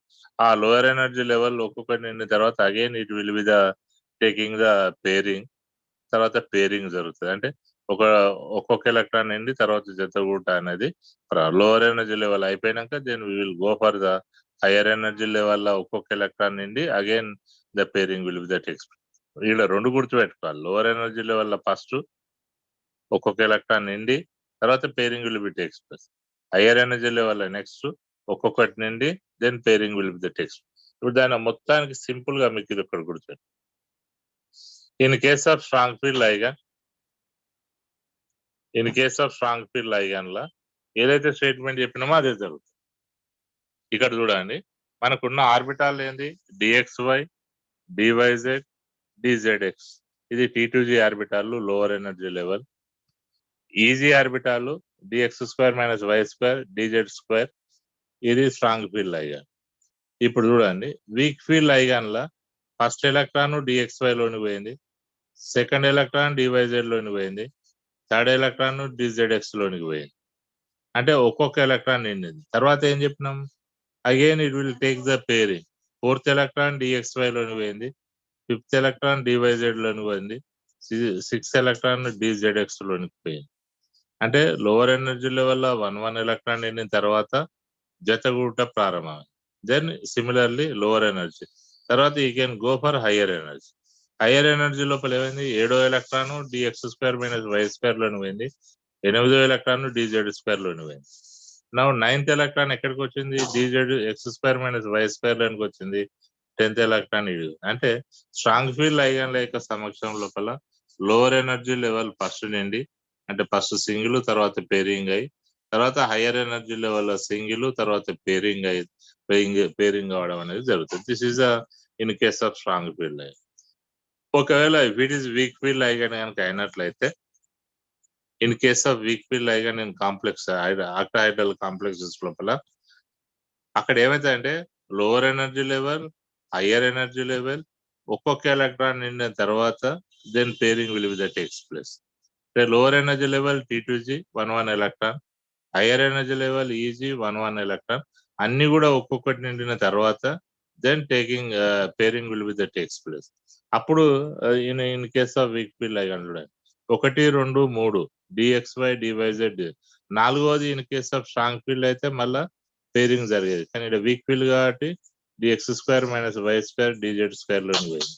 6వ electron నుండి పేరింగ్ ఇస్ టేక్స్ ప్లేస్. ఇక్కడ DXY లోనికి 6వ ఎలక్ట్రాన్, DYZ లోనికి 7వది, DYZX లోనికి 8వది, X2 - Y2 9వది, DZ2. This is the simply electron configuration in field. Okay, now calculation of CFSC. Calculation ఏ విధంగా చూస్తామంటే CFSC is equal -0.4 into T2G plus 0.6 into ఇక్కడ ఈజీ, అది మిస్ అయింది, తప్పు EG is equal to delta 0. ఇక్కడ easy, ఇది ఈజీ, T2G కాదు. ఇప్పుడు ఒకవేళ దిస్ ఇస్ CFSC ఈక్వేషన్ మళ్ళా ఇంకో దాంట్లో వస్తుంది, అక్కడ మీకు క్లారిటీగా డీటెయిల్గా ఉంది. ఇక్కడ చూడండి, CFSC is equal -0.4 into T2G plus 0.6 into ఇక్కడ ఈజీ ఎలక్ట్రాన్స్ తర్వాత CFSC value is equal to delta 0. ఇప్పుడు we are writing in the presence of strong field లైగాన్.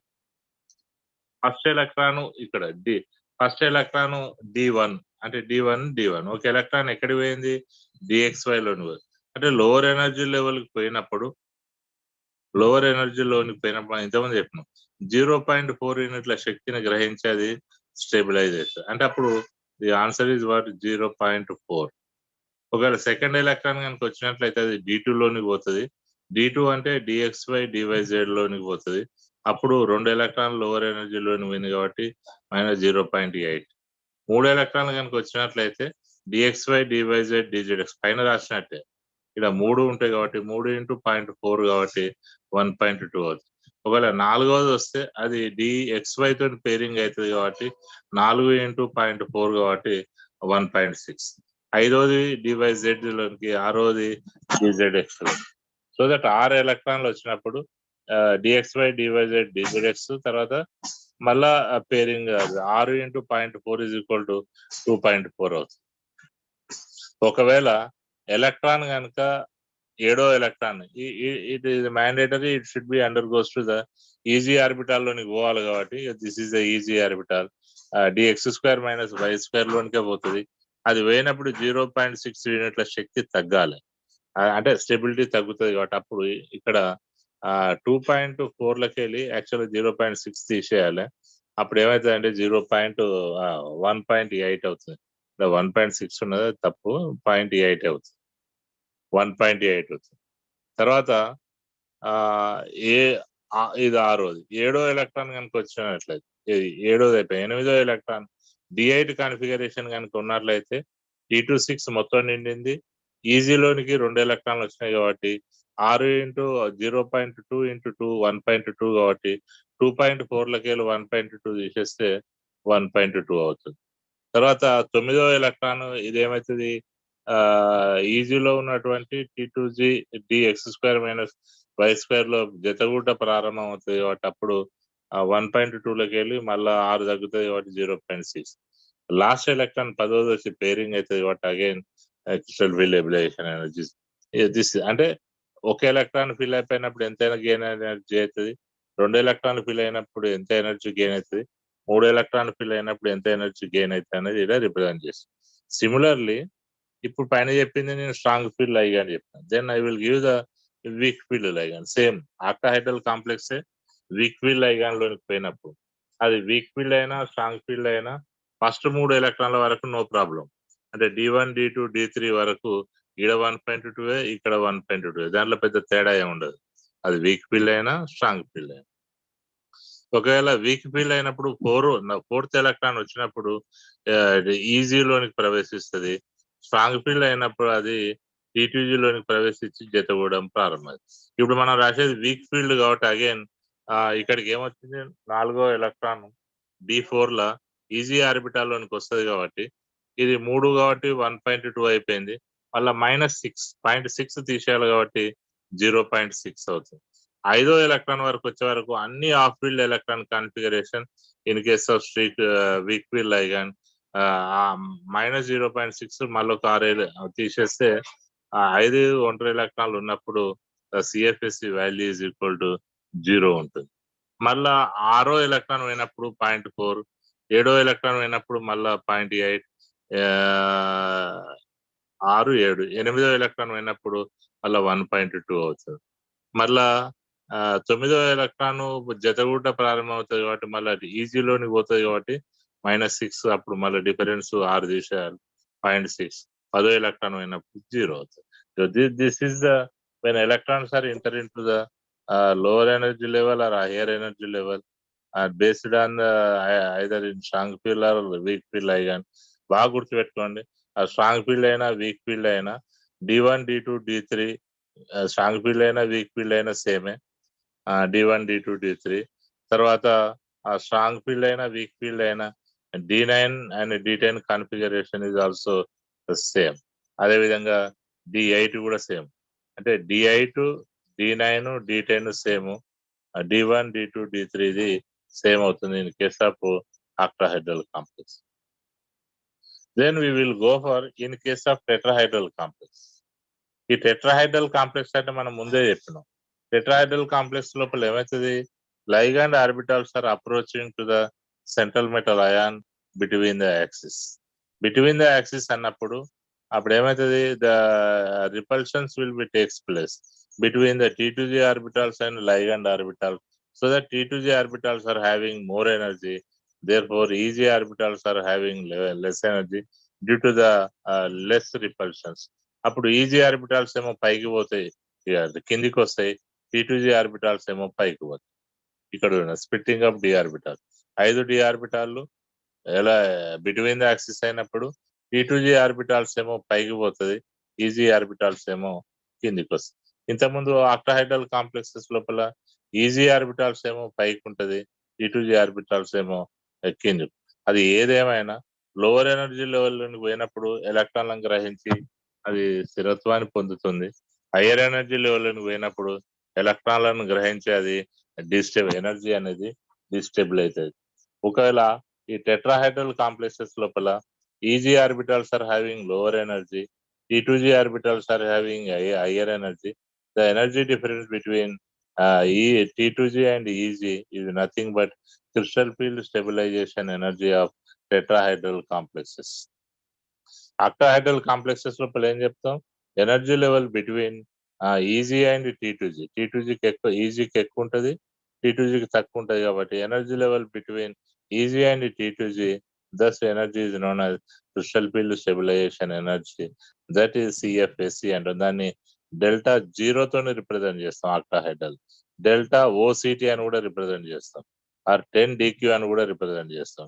అంటే ఆక్టాహెడ్రల్ అన్నప్పుడు డెల్టా ఓ ఆర్ డెల్టా ఓసిటీ ఆర్ డెల్టా 10 DQ తో represent చేస్తాం. ఒకవేళ tetrahedral molecules కనుక వచ్చినప్పుడు ligand approach between the axis కాబట్టి repulsion takes place more between the T2G and ligand orbitals కాబట్టి T2G orbitals are having higher energy. Therefore, the 5 degenerate orbitals are split into 2 sets. T2G, which is having higher energy, EG orbitals is having lower energy. The splitting of the energy level కాబట్టి energy level splitting of d orbitals in tetrahedral complexes అని చెప్పొచ్చు. The energy difference between T2G and EG is known as crystal field stabilization of tetrahedral complexes. ఈ tetrahedral complexes యొక్క stability CFSC ని మనం ఎట్లా చూపిస్తామంటే delta T తో చూపిస్తాం. ఆక్టాహైడ్రల్ అయితే డెల్టా ఓ ఆర్ ఓసిటీ, టెట్రాహైడ్రల్ అయితే డెల్టా T తోని సూచిస్తాం. ఒకవేళ similarly when electrons are enter into the lower energy level, EG లోనికి వస్తే 0.6 యూనిట్ల శక్తిని గ్రహించి they are getting stability. When electrons are enter into the higher energy level, that is T2G, it's gain 0.4 I destabilize అవుతూ ఉంటుంది. Now we will go for the overall when electrons are filling in d orbitals, after filling central metal ion getting some amount of energy, that energy is known as crystal field stabilization of energy of tetrahedral complex. అంటే ligand donate చేసేటటువంటి ఎలక్ట్రాన్లు lower energy అయిన easy, higher energy అయిన T2G లోపల ప్రవేశించిన తర్వాత ఆ కేంద్రంలో హాయాన్ని పొందేటటువంటి శక్తిని మనం ఏమంటాం, crystal field stabilisation energy of that tetrahedral molecule అని, టెట్రాహెడ్రల్ కాంప్లెక్స్ అని చెప్తాం. లేదా T2G ఈజీల మధ్య ఉన్న తేడాను కూడా crystal field stabilisation energy of tetrahedral complexes గా చెప్పవచ్చు. సేమ్ మళ్ళీ అగైన్ టెట్రాహెడ్రల్ కాంప్లెక్సెస్ లోపల CFSC ని క్యాలిక్యులేట్ చేయడానికి 0.6 into EG plus 0.4 into T2G, net result is delta T ని చెప్తే సరిపోతుంది. ఒకవేళ స్ట్రాంగ్ ఫీల్డ్ లైగాన్ లోపల ఎలక్ట్రాన్ల యొక్క పంపిణీ ఏ విధంగా ఉంటుంది, వీక్ ఫీల్డ్ లైగాన్ల యొక్క సమక్షం లోపల ఎలక్ట్రాన్ల యొక్క పంపిణీ ఏ విధంగా ఉంటుంది. Similarly the rule is same in case of strong field ligand. Weak field ligand లోపల 1 ఎలక్ట్రాన్, తర్వాత స్ట్రాంగ్ ఫీల్డ్ లైగాన్ లోపల లోవర్ ఎనర్జీ అంటే లోవర్ ఎనర్జీ లోపల ఒక్కొక్క ఎలక్ట్రాన్ నుండి తర్వాత జతగూట ప్రారంభం, తర్వాత హయ్యర్ ఎనర్జీ లెవెల్ లోపల ఒక్కొక్క ఎలక్ట్రాన్ నుండి జతగూట. రూల్ ఈస్ సేమ్, బట్ ఇక్కడ you can observe this in case of strong field ligand అక్కడికి ఇక్కడికి తేడా ఏంటంటే ఈ in case of octahedral complexes లోపల T2G is the lower energy level, EG is the higher energy level. ఏదైతే lower energy level ఉంటుందో దాన్ని ఫస్ట్ రాస్తాం, హయ్యర్ ఎనర్జీ లెవెల్ తర్వాత. సో దట్ ఇక్కడ EG is the lower energy level, T2G is the higher energy level in case of tetrahedral complexes. So that తప్పకుండా ఎలక్ట్రాన్లు ఏం కావాలి, it should be enter into the lower energy level, then only it will be takes place the pairing. After that it should be enter into the higher energy level and follows the pairing.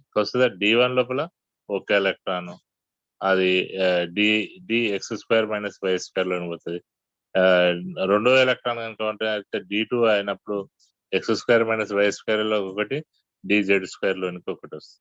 అప్పుడు మూడో electron ఎక్కడికి పోతుంది అంటే again dx² - y² pairing, తర్వాత నాలుగో electron ఎక్కడికి వస్తా అంటే dx² - y² ఆల్రెడీ అయిపోయింది, dz² లోనికి పేరింగ్ అది. అప్పుడు నెంబర్ ఆఫ్ ఎలక్ట్రాన్లు చూడండి, అన్పేర్డ్ ఎలక్ట్రాన్స్ ఇక్కడ n = 1 unpaired electron, D2 configuration లో n = 2 అన్పేర్డ్ ఎలక్ట్రాన్, D3 లోపల 1 అన్పేర్డ్ ఎలక్ట్రాన్, D4 లోపల 0 అన్పేర్డ్ ఎలక్ట్రాన్. ఒకవేళ 1 అన్పేర్డ్ ఎలక్ట్రాన్ అప్పుడు 0.16, అది ఇక్కడ మనకు లోవర్ ఎనర్జీ లెవెల్ పోయింది కాబట్టి 0.6, రెండో ఎలక్ట్రాన్ కు ఇంకొక 0.6 యాడ్ అవుతుంది కాబట్టి 1.2, మూడో ఎలక్ట్రాన్ కు మళ్ళా 1.8, నాలుగో ఎలక్ట్రాన్ కు 2. అంటే 2 into 0.6 ఈజ్ ఈక్వల్ టు 2.4 అవుతుంది. ఇది ఎప్పుడు లోవర్ ఎనర్జీ లోపల ఒక్కొక్కటి నుండి తర్వాత జతగూడదు. Then we will go for fifth electron is coming. Lower energy level అంతా ఫిల్ అయిపోయింది కాబట్టి mandatory it should have to go for the EG T2G level which is having the higher energy. అంటే T2G లోని పోయినప్పుడు fifth electron DXY లోని పోతుంది, sixth electron DYZ లోని పోతుంది, సెవెంత్ ఎలక్ట్రాన్ DZX లోని పోతుంది. ఒక్కొక్క ఎలక్ట్రాన్ పోయినప్పుడు ఇక్కడ మళ్ళీ ఆన్సర్ ఇక్కడ ఆల్రెడీ 2.4 టోటల్ ఎనర్జీ ఉండే. హైయర్ ఎనర్జీ లెవెల్ T2G లోని పోయినప్పుడు ఒక ఎలక్ట్రాన్ 0.4 తీసేయాలనుకుంటాను కాబట్టి ఇక్కడ 0.4 ఒకటి 0.4 ఒకటి అంటే 1.2 2 తీసినదైతే remaining 1.8 in case of D7 configure. మళ్ళీ D8 లోని పోయినప్పుడు మళ్ళా 0.8 అవుతుంది, D9 లోని పోతే 0.4 అవుతుంది, D10 లోని పోయినప్పుడు 0 అవుతుంది. This is in case of weak field ion, strong field ion. ఒకవేళ వీక్ ఫీల్డ్ అయ్యాన్ అయినప్పుడు మనం ముందే చెప్పినాం, వీక్ ఫీల్డ్ అయ్యాన్ అయినప్పుడు అది ఏ ఎనర్జీ లెవెల్ అయినా ఒక్కొక్కటి నిండిన తర్వాతనే జతగూట ప్రారంభిస్తుంది కాబట్టి D1, D2, D3, D1, D2 is lower energy level, D3, D4, D5 is the higher energy. ఈ 5 ఎలక్ట్రాన్లు కనుక ఇప్పుడు ఇక్కడ మనం అబ్జర్వ్ చేద్దాం. ఇక్కడ D1 ఉన్నప్పుడు 0.6, D2 ఉన్నప్పుడు 1.2, D3 అంటే మళ్ళీ అగైన్ పేరింగ్ టెక్స్ అది ఈజీలోనికి వస్తుంది కాబట్టి 0.4 అంటే దానికి తీసేయాలి. తర్వాత ఫోర్త్ ఎలక్ట్రాన్ 0.4, D5 లోకి వచ్చేటప్పటికి 0 అవుతుంది. మళ్ళీ D6 లో అంటే మళ్ళీ again pairing takes place easy లోపల పేరింగ్ స్టార్ట్ అవుతుంది కాబట్టి ఈజీలోని పోయినప్పుడు 0.6 వస్తుంది. తర్వాత సెవెంత్ ఎలక్ట్రాన్ మళ్ళా పేరింగ్ కాబట్టి 1.2, eighth electron higher energy level pairing కాబట్టి 4 తగ్గుతుంది. తర్వాత నైన్త్ ఎలక్ట్రాన్ మళ్ళీ రెడ్యూస్, 10th ఎలక్ట్రాన్ అయినప్పుడు 0 అవుతుంది. So that in case of D1, D2 configuration లోపల ఆ స్ట్రాంగ్ ఫీల్డ్ అయ్యానైనా వీక్ ఫీల్డ్ అయ్యానైనా తర్వాత D3 కాన్ఫిగరేషన్ వరకు ఆ strong field D1, D2, D3 ఆ స్ట్రాంగ్ ఫీల్డ్ అయినా వీక్ ఫీల్డ్ అయినా it has the same crystal field stabilisation energy. అదే విధంగా D10 లోపల సేమ్ ఉంటుంది, D9 లోపల కూడా సేమ్ ఉంటుంది, తర్వాత D8 లో కూడా సేమ్ ఉంటుంది, D7 లో కూడా. అంటే D7, D8, D9, D10 ఇవన్నిటికి same crystal field stabilisation energy ఉంటుంది. This is about the filling of electrons when enter into the energy levels depending upon the complex, tetrahedral, octahedral. దీనికి ఇంకా సింప్లిఫై చేయడానికి I will give the one more table. This table is the maximum enough. ఇక్కడ చూడండి CFAC value, octahedral complex, tetrahedral మనకు కావాల్సిన result is ఆ table ఆడ ఎప్పుడు అన్ని టేబుల్ కలిపి this is the table. So that calculation of octahedral is equal minus 0.4 into T2G plus 0.6 into EG, the delta 0, that is the octahedral at 10 dq. Similarly, you'll go for tetrahedral minus 0.EG plus 0.4 into T2G, that is equal to delta T. ఇక్కడ octahedral లోపల easy ఆర్బిటాలకు energy ఎక్కువగా ఉంటుంది, tetrahedral లోపల T2G ఆర్బిటాలకు energy ఎక్కువగా ఉంటుంది. Very simplest. అన్ని ఒకటి పోతే ఏమైతే, రెండు పోతే ఏమైతే, అన్ని ఒక్కొక్క దానికి మనం ఇక్కడ ఇవన్నీ రాసి ఆన్సర్ ఎట్లా రాసినాం ఒకటే దగ్గర మొత్తం ఇదంతా ఈ రెండు టేబుల్ వీక్ ఫీల్డ్ అయ్యాను స్ట్రాంగ్ ఫీల్డ్ అయ్యాను అంతా కలిపి జస్ట్ సింపుల్ టేబుల్. ఇక్కడ చూడండి D1 కనుక ఆక్టాహైడ్రల్ లో అయితే స్ట్రాంగ్ ఫీల్డ్ అయితే 0.4, ఒకవేళ వీక్ ఫీల్డ్ అయినా కూడా 0.4, కానీ D2 అయితే 8. అంటే ఇక్కడ D1, D2, D3 వరకు సిమిలర్ ఎనర్జీ ఉంటుంది. తర్వాత D4 స్ట్రాంగ్ ఫీల్డ్ అయ్యండి అయితే తగ్గుతుంది కాబట్టి అది యాడ్ మనం 4 యాడ్ చేయాలి, పేరింగ్ అవుతుంది కాబట్టి 0.4 యాడ్ చేస్తే 16 అవుతుంది. వీడికి రాగానే వీక్ ఫీల్డ్ అయ్యాడు మనం హయ్యర్ ఎనర్జీ లెవెల్ పోతుంది కాబట్టి తగ్గుతుంది. D5 లోని పోగానే ఇంకొకటి యాడ్ అవుతుంది 0.4, D6 వరకు యాడ్ అవుతుంది. అంటే స్ట్రాంగ్ ఫీల్ అయ్యాన్ లోపల D1 నుండి D6 వరకు యాడ్ అవుతుంది. వీక్ ఫీల్ అయ్యాన్ లోపల D3 వరకు ఓకే, D4 నుండి తగ్గుతూ ఉంటుంది. మళ్ళీ D7 నుండి D10 వరకు తగ్గుతుంది. ఇక్కడ D7 నుండి వరకు పెరిగి మళ్ళా తగ్గుతూ ఉంటుంది. This is octahedral, tetrahedral. This is the simplest. ఇది ఒక్క టేబుల్ గుర్తుపెట్టుకుంటే మొత్తం crystal field stabilisation energy answers అన్ని రాయచ్చు. Just this table. Now crystal field stabilization value is in either in one of the ligands. ఇది octahedral complexes లోపల కానీ in there configuration లోపల ఇక్కడ చూడండి. octahedral కాంప్లెక్స్ లోపల ఇంతకుముందు మనం చెప్పింది D1, D2, D3 ల D8, D9, D10 ల energy will be the same. అంటే అది వీక్ ఫీల్ అయ్యాలో కానీ స్ట్రాంగ్ ఫీల్ అయ్యాలో కానీ D1, D2, D3, D8, D9, D10 ల స్ట్రాంగ్ ఫీల్ అయినా వీక్ ఫీల్ అయినా crystal field stabilisation energy same. In case of octahedral tetrahedral complex లోపల D1, D2, D6 కాదు, D6 తప్పది. D1, D2 and D7, D8, D9, D10 ఇది weak field లాగానైనా strong field లాగానైనా crystal field stabilisation energy will be the same అని చెప్పొచ్చు. ఒకవేళ in some cases మిమ్మల్ని క్వశ్చన్ అడుగుతాడు, DD ట్రాన్సిషన్స్ ఏంటంటే మనం ఇంతకుముందు చెప్పినట్టు shifting of electrons from lower energy level to higher energy. అప్పుడు ఎందుకు ఎలక్ట్రాన్ల యొక్క షిఫ్టింగ్ జరుగుతుంది అంటే it is depending upon the absorption of the IR radius. ఇక్కడ చూడండి, అన్హైడ్రస్ కాపర్ సల్ఫేట్ కలర్లెస్ అంటాం. Anhydrous copper sulphate is a colourless, హైడ్రస్ copper sulphate is the colour. అంటే కాపర్ సల్ఫేట్ అన్హైడ్రస్ గా ఉన్నప్పుడు కలర్లెస్ గా ఉంటుంది. జస్ట్ ఆద్ర వాటర్ కనుక add చేయగానే ఇది బ్లూ కలర్ లోనికి వస్తుంది. కారణం ఏంటంటే DD ఆర్బిటాల యొక్క శోషణ అనేది absorption is less in case of anhydrous copper sulphate. Hydrous copper sulphate లోపల absorption will be the more అని చెప్తే సరిపోతుంది. Now as per our crystal field theory మనం టెట్రాహైడ్రల్ చెప్పినాం, ఆక్టాహైడ్రల్ చెప్పినాం. అవి కాక we will have some more. అవి చెప్పడానికన్నా ముందు మొత్తాన్ని ఒకటే దగ్గర ఇక్కడ this is the D orbitals. Left కు చూసినట్లయితే excited state, E2G orbitals are higher energy level, EG orbitals are lower energy level. This is the splitting of the D orbitals in case of tetrahedral complex. Left కు totally left. This is totally left. ఇవి D orbitals, excited state, splitting of the EG, T2G లోపల EG orbitals having lower energy, T2G orbitals are having higher energy అని ఇది tetrahedral. ఒకవేళ octahedral కనుక పోయినట్లయితే మీరు బాగా గుర్తుపెట్టుకోవాలి. టెట్రాహైడ్రల్ అయినప్పుడు 4 ligands are approaching to the central metal. Octahedral అన్నప్పుడు 6 ligands are approaching to the central metal. ఒకవేళ ఇది octahedral కాంప్లెక్స్ కనుక చూసినట్లయితే which is we already explained previous. The same this is octahedral. తర్వాత దీంట్లోనే మనకు ట్రైగోనల్ బైపిరమిడల్ ఉంటుంది, స్క్వేర్ పిరమిడల్ ఉంటుంది.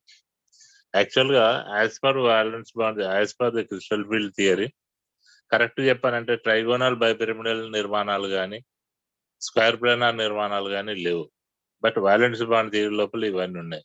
సరే లేదు అని చెప్పడానికి, ఉన్నదని చెప్పడానికి we're not having that much of ఏమన్నా పవర్ మనకి లేదు. కాబట్టి ఒకవేళ ట్రైగోనల్ బైపిరమిడల్ నిర్మాణాలు ఎప్పుడు ఏర్పడతాయి, స్క్వేర్ ప్లానార్ పిరమిడల్ నిర్మాణాలు ఎప్పుడు ఏర్పడతాయి అంటే మీరు బాగా అబ్జర్వ్ చేయండి. You can take the octahedral complexes, that is the coordination number 6 octahedral complex లో. This is a splitting of D orbital. In octahedral complexes లోపల మనం ట్రైగోనల్ బైపిరమిడల్ నిర్మాణం రావాలంటే ఏది రావాలన్నా ఆక్టాహెడ్రల్ కాంప్లెక్స్ నుండే రావాలి. ఇక్కడ మనం ఏం చేస్తామంటే ఈ నిర్మాణాలు రావాలన్నప్పుడు ఈ DZ² యాక్సిస్ ఉంటుంది చూడండి. అంటే లాస్ట్ DZ² ను అంటే DZ² ఆర్బిటాల్ ను ఏం చేస్తామంటే టెంపరరీ రిమూవ్డ్ ఫ్రమ్ టెంపరరీ పక్కకు పెట్టేస్తాం. అంటే DX² మైనస్ మనకేముంటది X axis, Y axis, Z axis 3 ఉంటాయి. కాబట్టి ఈ ట్రైగోనల్ బైపిరమిడల్ నిర్మాణాలు రావాలంటే ఈ జెడ్ యాక్సిస్ అంటే జెడ్ యాక్సిస్ అంటే మనం ఏం చేస్తాం అంటే డిజెడ్ స్క్వేర్ దాన్ని ఏం చేస్తాం టెంపరీలీ మనం పక్కకు గనుక పెట్టినట్లయితే మనకు ట్రైగోనల్ బైపిరమిడల్ నిర్మాణం ఏర్పడుతుంది. ఆ జెడ్ యాక్సిస్ మీద ఉన్న డిజెడ్ స్క్వేర్ టోటల్ గా కనుక రిమూవ్ కనుక చేసినట్లయితే స్క్వేర్ ప్లేనార్ కాంప్లెక్సెస్ లో ఏర్పడుతుంది.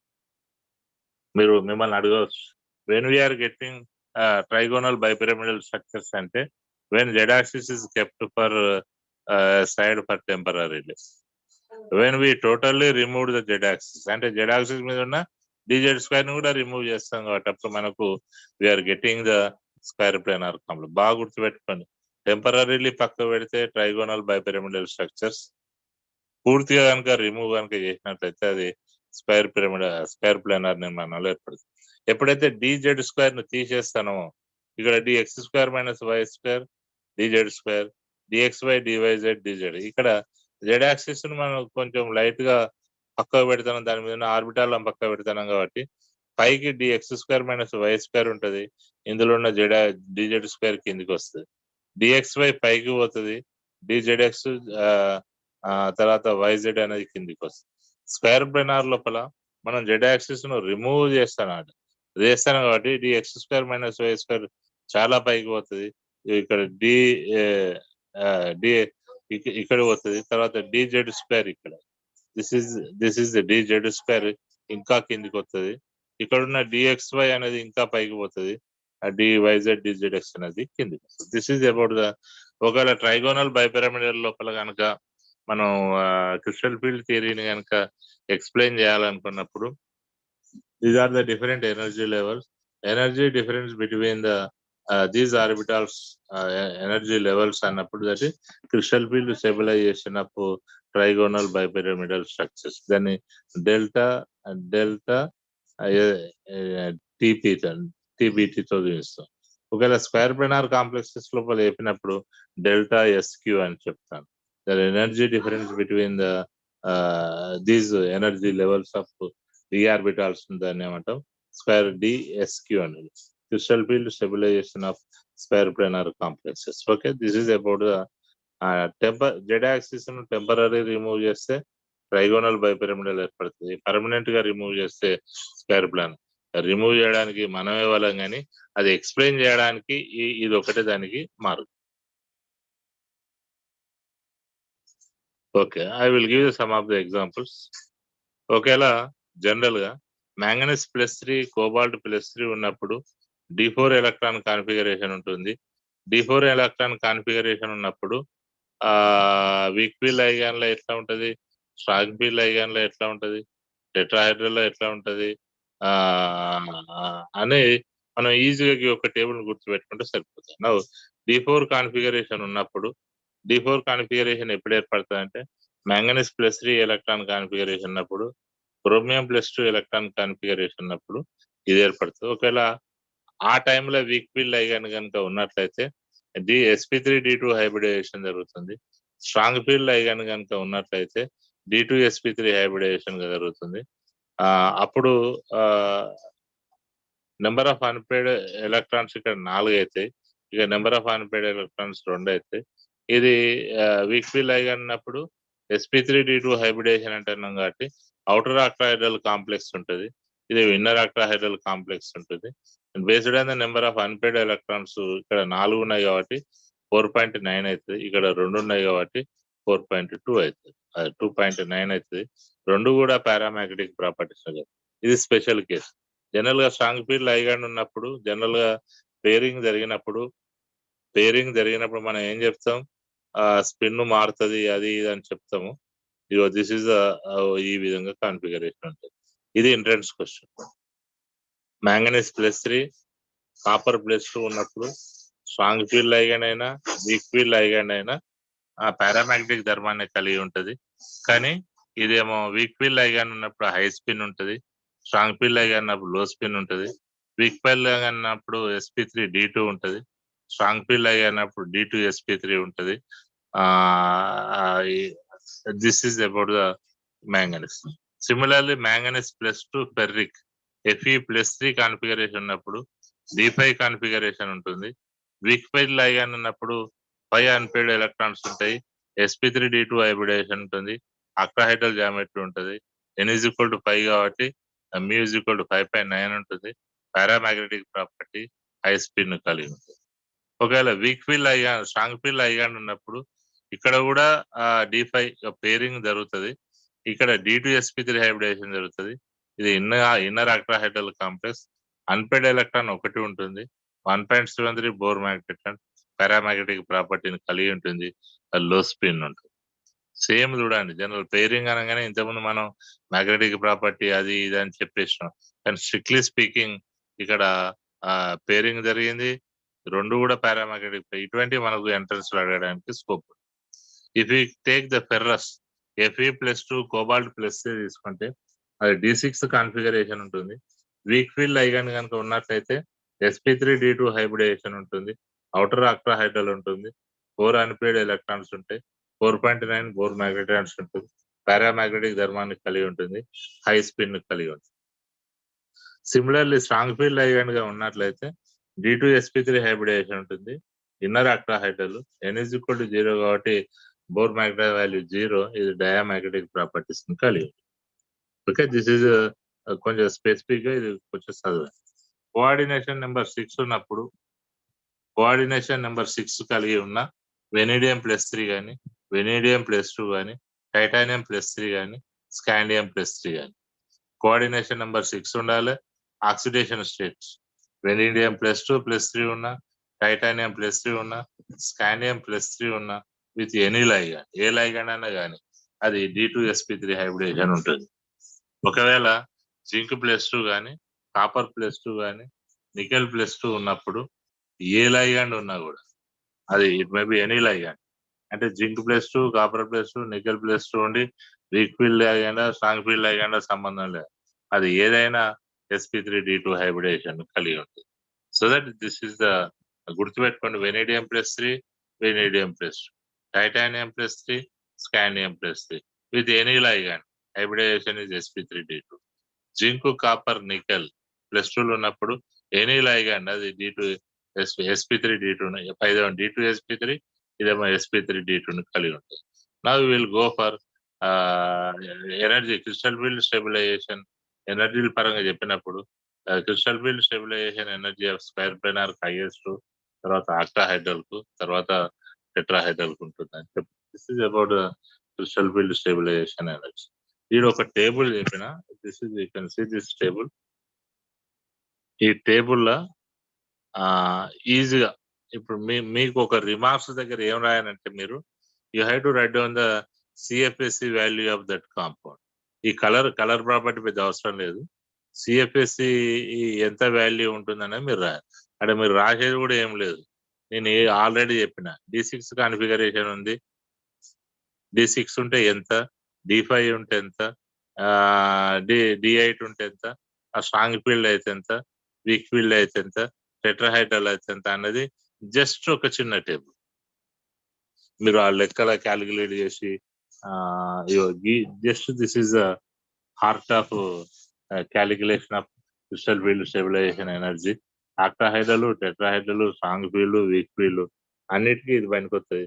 ఈ ఒక్క టేబుల్ ఈ మొత్తం టేబుల్ కు ఆన్సర్ రాయడానికి ఈడ ఈ రిమార్క్స్ దగ్గర మీరు ఏం రాస్తారంటే CFSE వాల్యూస్ రాస్తే సరిపోతుంది. This is about the crystal field stabilization CFSE.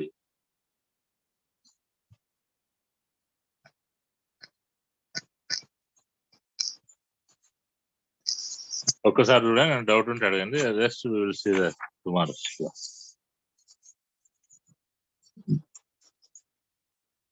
Okay, any doubt? No sir, thank you sir. Okay, ఇంకేమైనా డౌట్ ఉంటే రేపు అడగండి. Tomorrow will go for isomerism. Isomerism is a very very important topic. దీంట్లోకి వెళ్ళి మీకు తప్పకుండా 1 or 2 క్వశ్చన్స్ వస్తాయి. అది ఏమున్నది ఐసోమరిజంలో మన స్ట్రక్చరల్ ఐసోమరిజం ఉంటుంది, జామెట్రికల్ ఐసోమరిజం, ఆప్టికల్కి వెళ్ళి ఒక క్వశ్చన్ రావచ్చు, స్ట్రక్చర్లకి వెళ్ళి ఏది రావచ్చు. ఏది అడిగినా కూడా you are in position to answer. కాబట్టి that we will see in the next class. Okay, మన డౌట్ ఉంటే అడగండి. I will share this. Okay sir Okay, sir. Okay, sir. MSc కెమిస్ట్రీలో ఏ బ్రాంచ్ తీసుకుంటే బాగుంటుంది సార్? అంటే organic that is the familiar ఏంటంటే ఉన్న రోజుల లోపల ఆ కెమిస్ట్రీకే వాల్యూ తగ్గుతా. అంటే డిగ్రీ లోపల మనకు కంప్యూటర్ కోర్సులు పెరిగి కెమిస్ట్రీ వాల్యూ తగ్గడం వల్ల ఇంటెలిజెన్స్ అంతా మెయిన్ అంతా వాళ్ళు కెమిస్ట్రీ అయినా భయపడే వాళ్ళంతా కంప్యూటర్ పోతాను. కాబట్టి ఇండైరెక్ట్ గా ఎవరైతే ఇప్పుడు బిఎస్సి చేస్తారో వాళ్ళకు ఎంఎస్సి కెమిస్ట్రీ సీట్లు దొరకడం అనేది కొంత ప్లస్ పాయింట్. రెండవది రీసెర్చ్ లోపల కానీ R&Dలో కానీ ఇండస్ట్రీస్ పరంగా కానీ ఎలివేషన్ ఆఫ్ ఆర్గానిక్ రీసెర్చ్ అనేది ఆర్గానిక్ ఎక్కువ ఉంటుంది. So that under any cost ఎక్కడైనా కూడా the first priority will be given to the organic chemistry in any college. అంటే క్యాంపస్ లోపల ఫస్ట్ ప్రియారిటీ ఇవ్వాలి. ఒకవేళ మీరు క్యాంపస్ లోపల కొన్ని మంచి కాలేజీలు ఏ కాలేజ్ ఇచ్చినా priority will be given to the organic. అట్లా అని మొత్తం ఇన్ఆర్గానిక్ అయితే వేస్ట్ అని కాదు. అంటే స్కోప్ ఆఫ్ అప్రోచ్ తర్వాత ఎలివేషన్ అనేది చాలా ఎక్కువ ఉంటుంది. కాబట్టి అటువంటి ఛాన్స్ను వాడుకోవాలంటే ఇంట్రెస్ట్ ఉన్న వాళ్ళు ఆర్గానిక్ ఇవ్వాలి, రీసెర్చ్లో పోవాలి, బోర్డు అంత ఫ్యూచర్ ఉంటుంది. కాబట్టి organic will the first priority. ఆ తర్వాత నెక్స్ట్ ప్రియారిటీ ఇస్ ఇన్ఆర్గానిక్. కానీ ఫిజికల్ అనుకున్నట్లయితే ఫిజికల్కి ఇవ్వాలి. ఫిజికల్ ఆర్గానిక్ రెండు కంపేర్ చేసినా కూడా ఎలివేషన్ ఇన్ఆర్గానిక్ ఇండస్ట్రీస్ లోపల ఎక్కువ ఉంటుంది. కాబట్టి వీటికే ప్రియారిటీ ఉంటుంది. ఆర్గానిక్ ఇన్ఆర్గానిక్ ప్రియారిటీ ఉంటుంది. నెక్స్ట్ ఫిజికల్ ఉంటుంది. ఇమీడియట్లీ పీజీ అయిపోగానే ఎక్కడో దగ్గర జాబ్ మాత్రం కంపెనీస్ లోపల ఈజీగా దొరుకుతుంది. కాబట్టి వాడు అడుగుతాడు నీ స్పెషలైజేషన్ ఏంటి అంటే ఆర్గానిక్, అంటే ఆర్గానిక్ వాళ్ళకి కొంచెం ప్రియారిటీ ఎక్కువ ఇస్తుంది. ఇంకా thank you sir, thank you so much. Okay, right.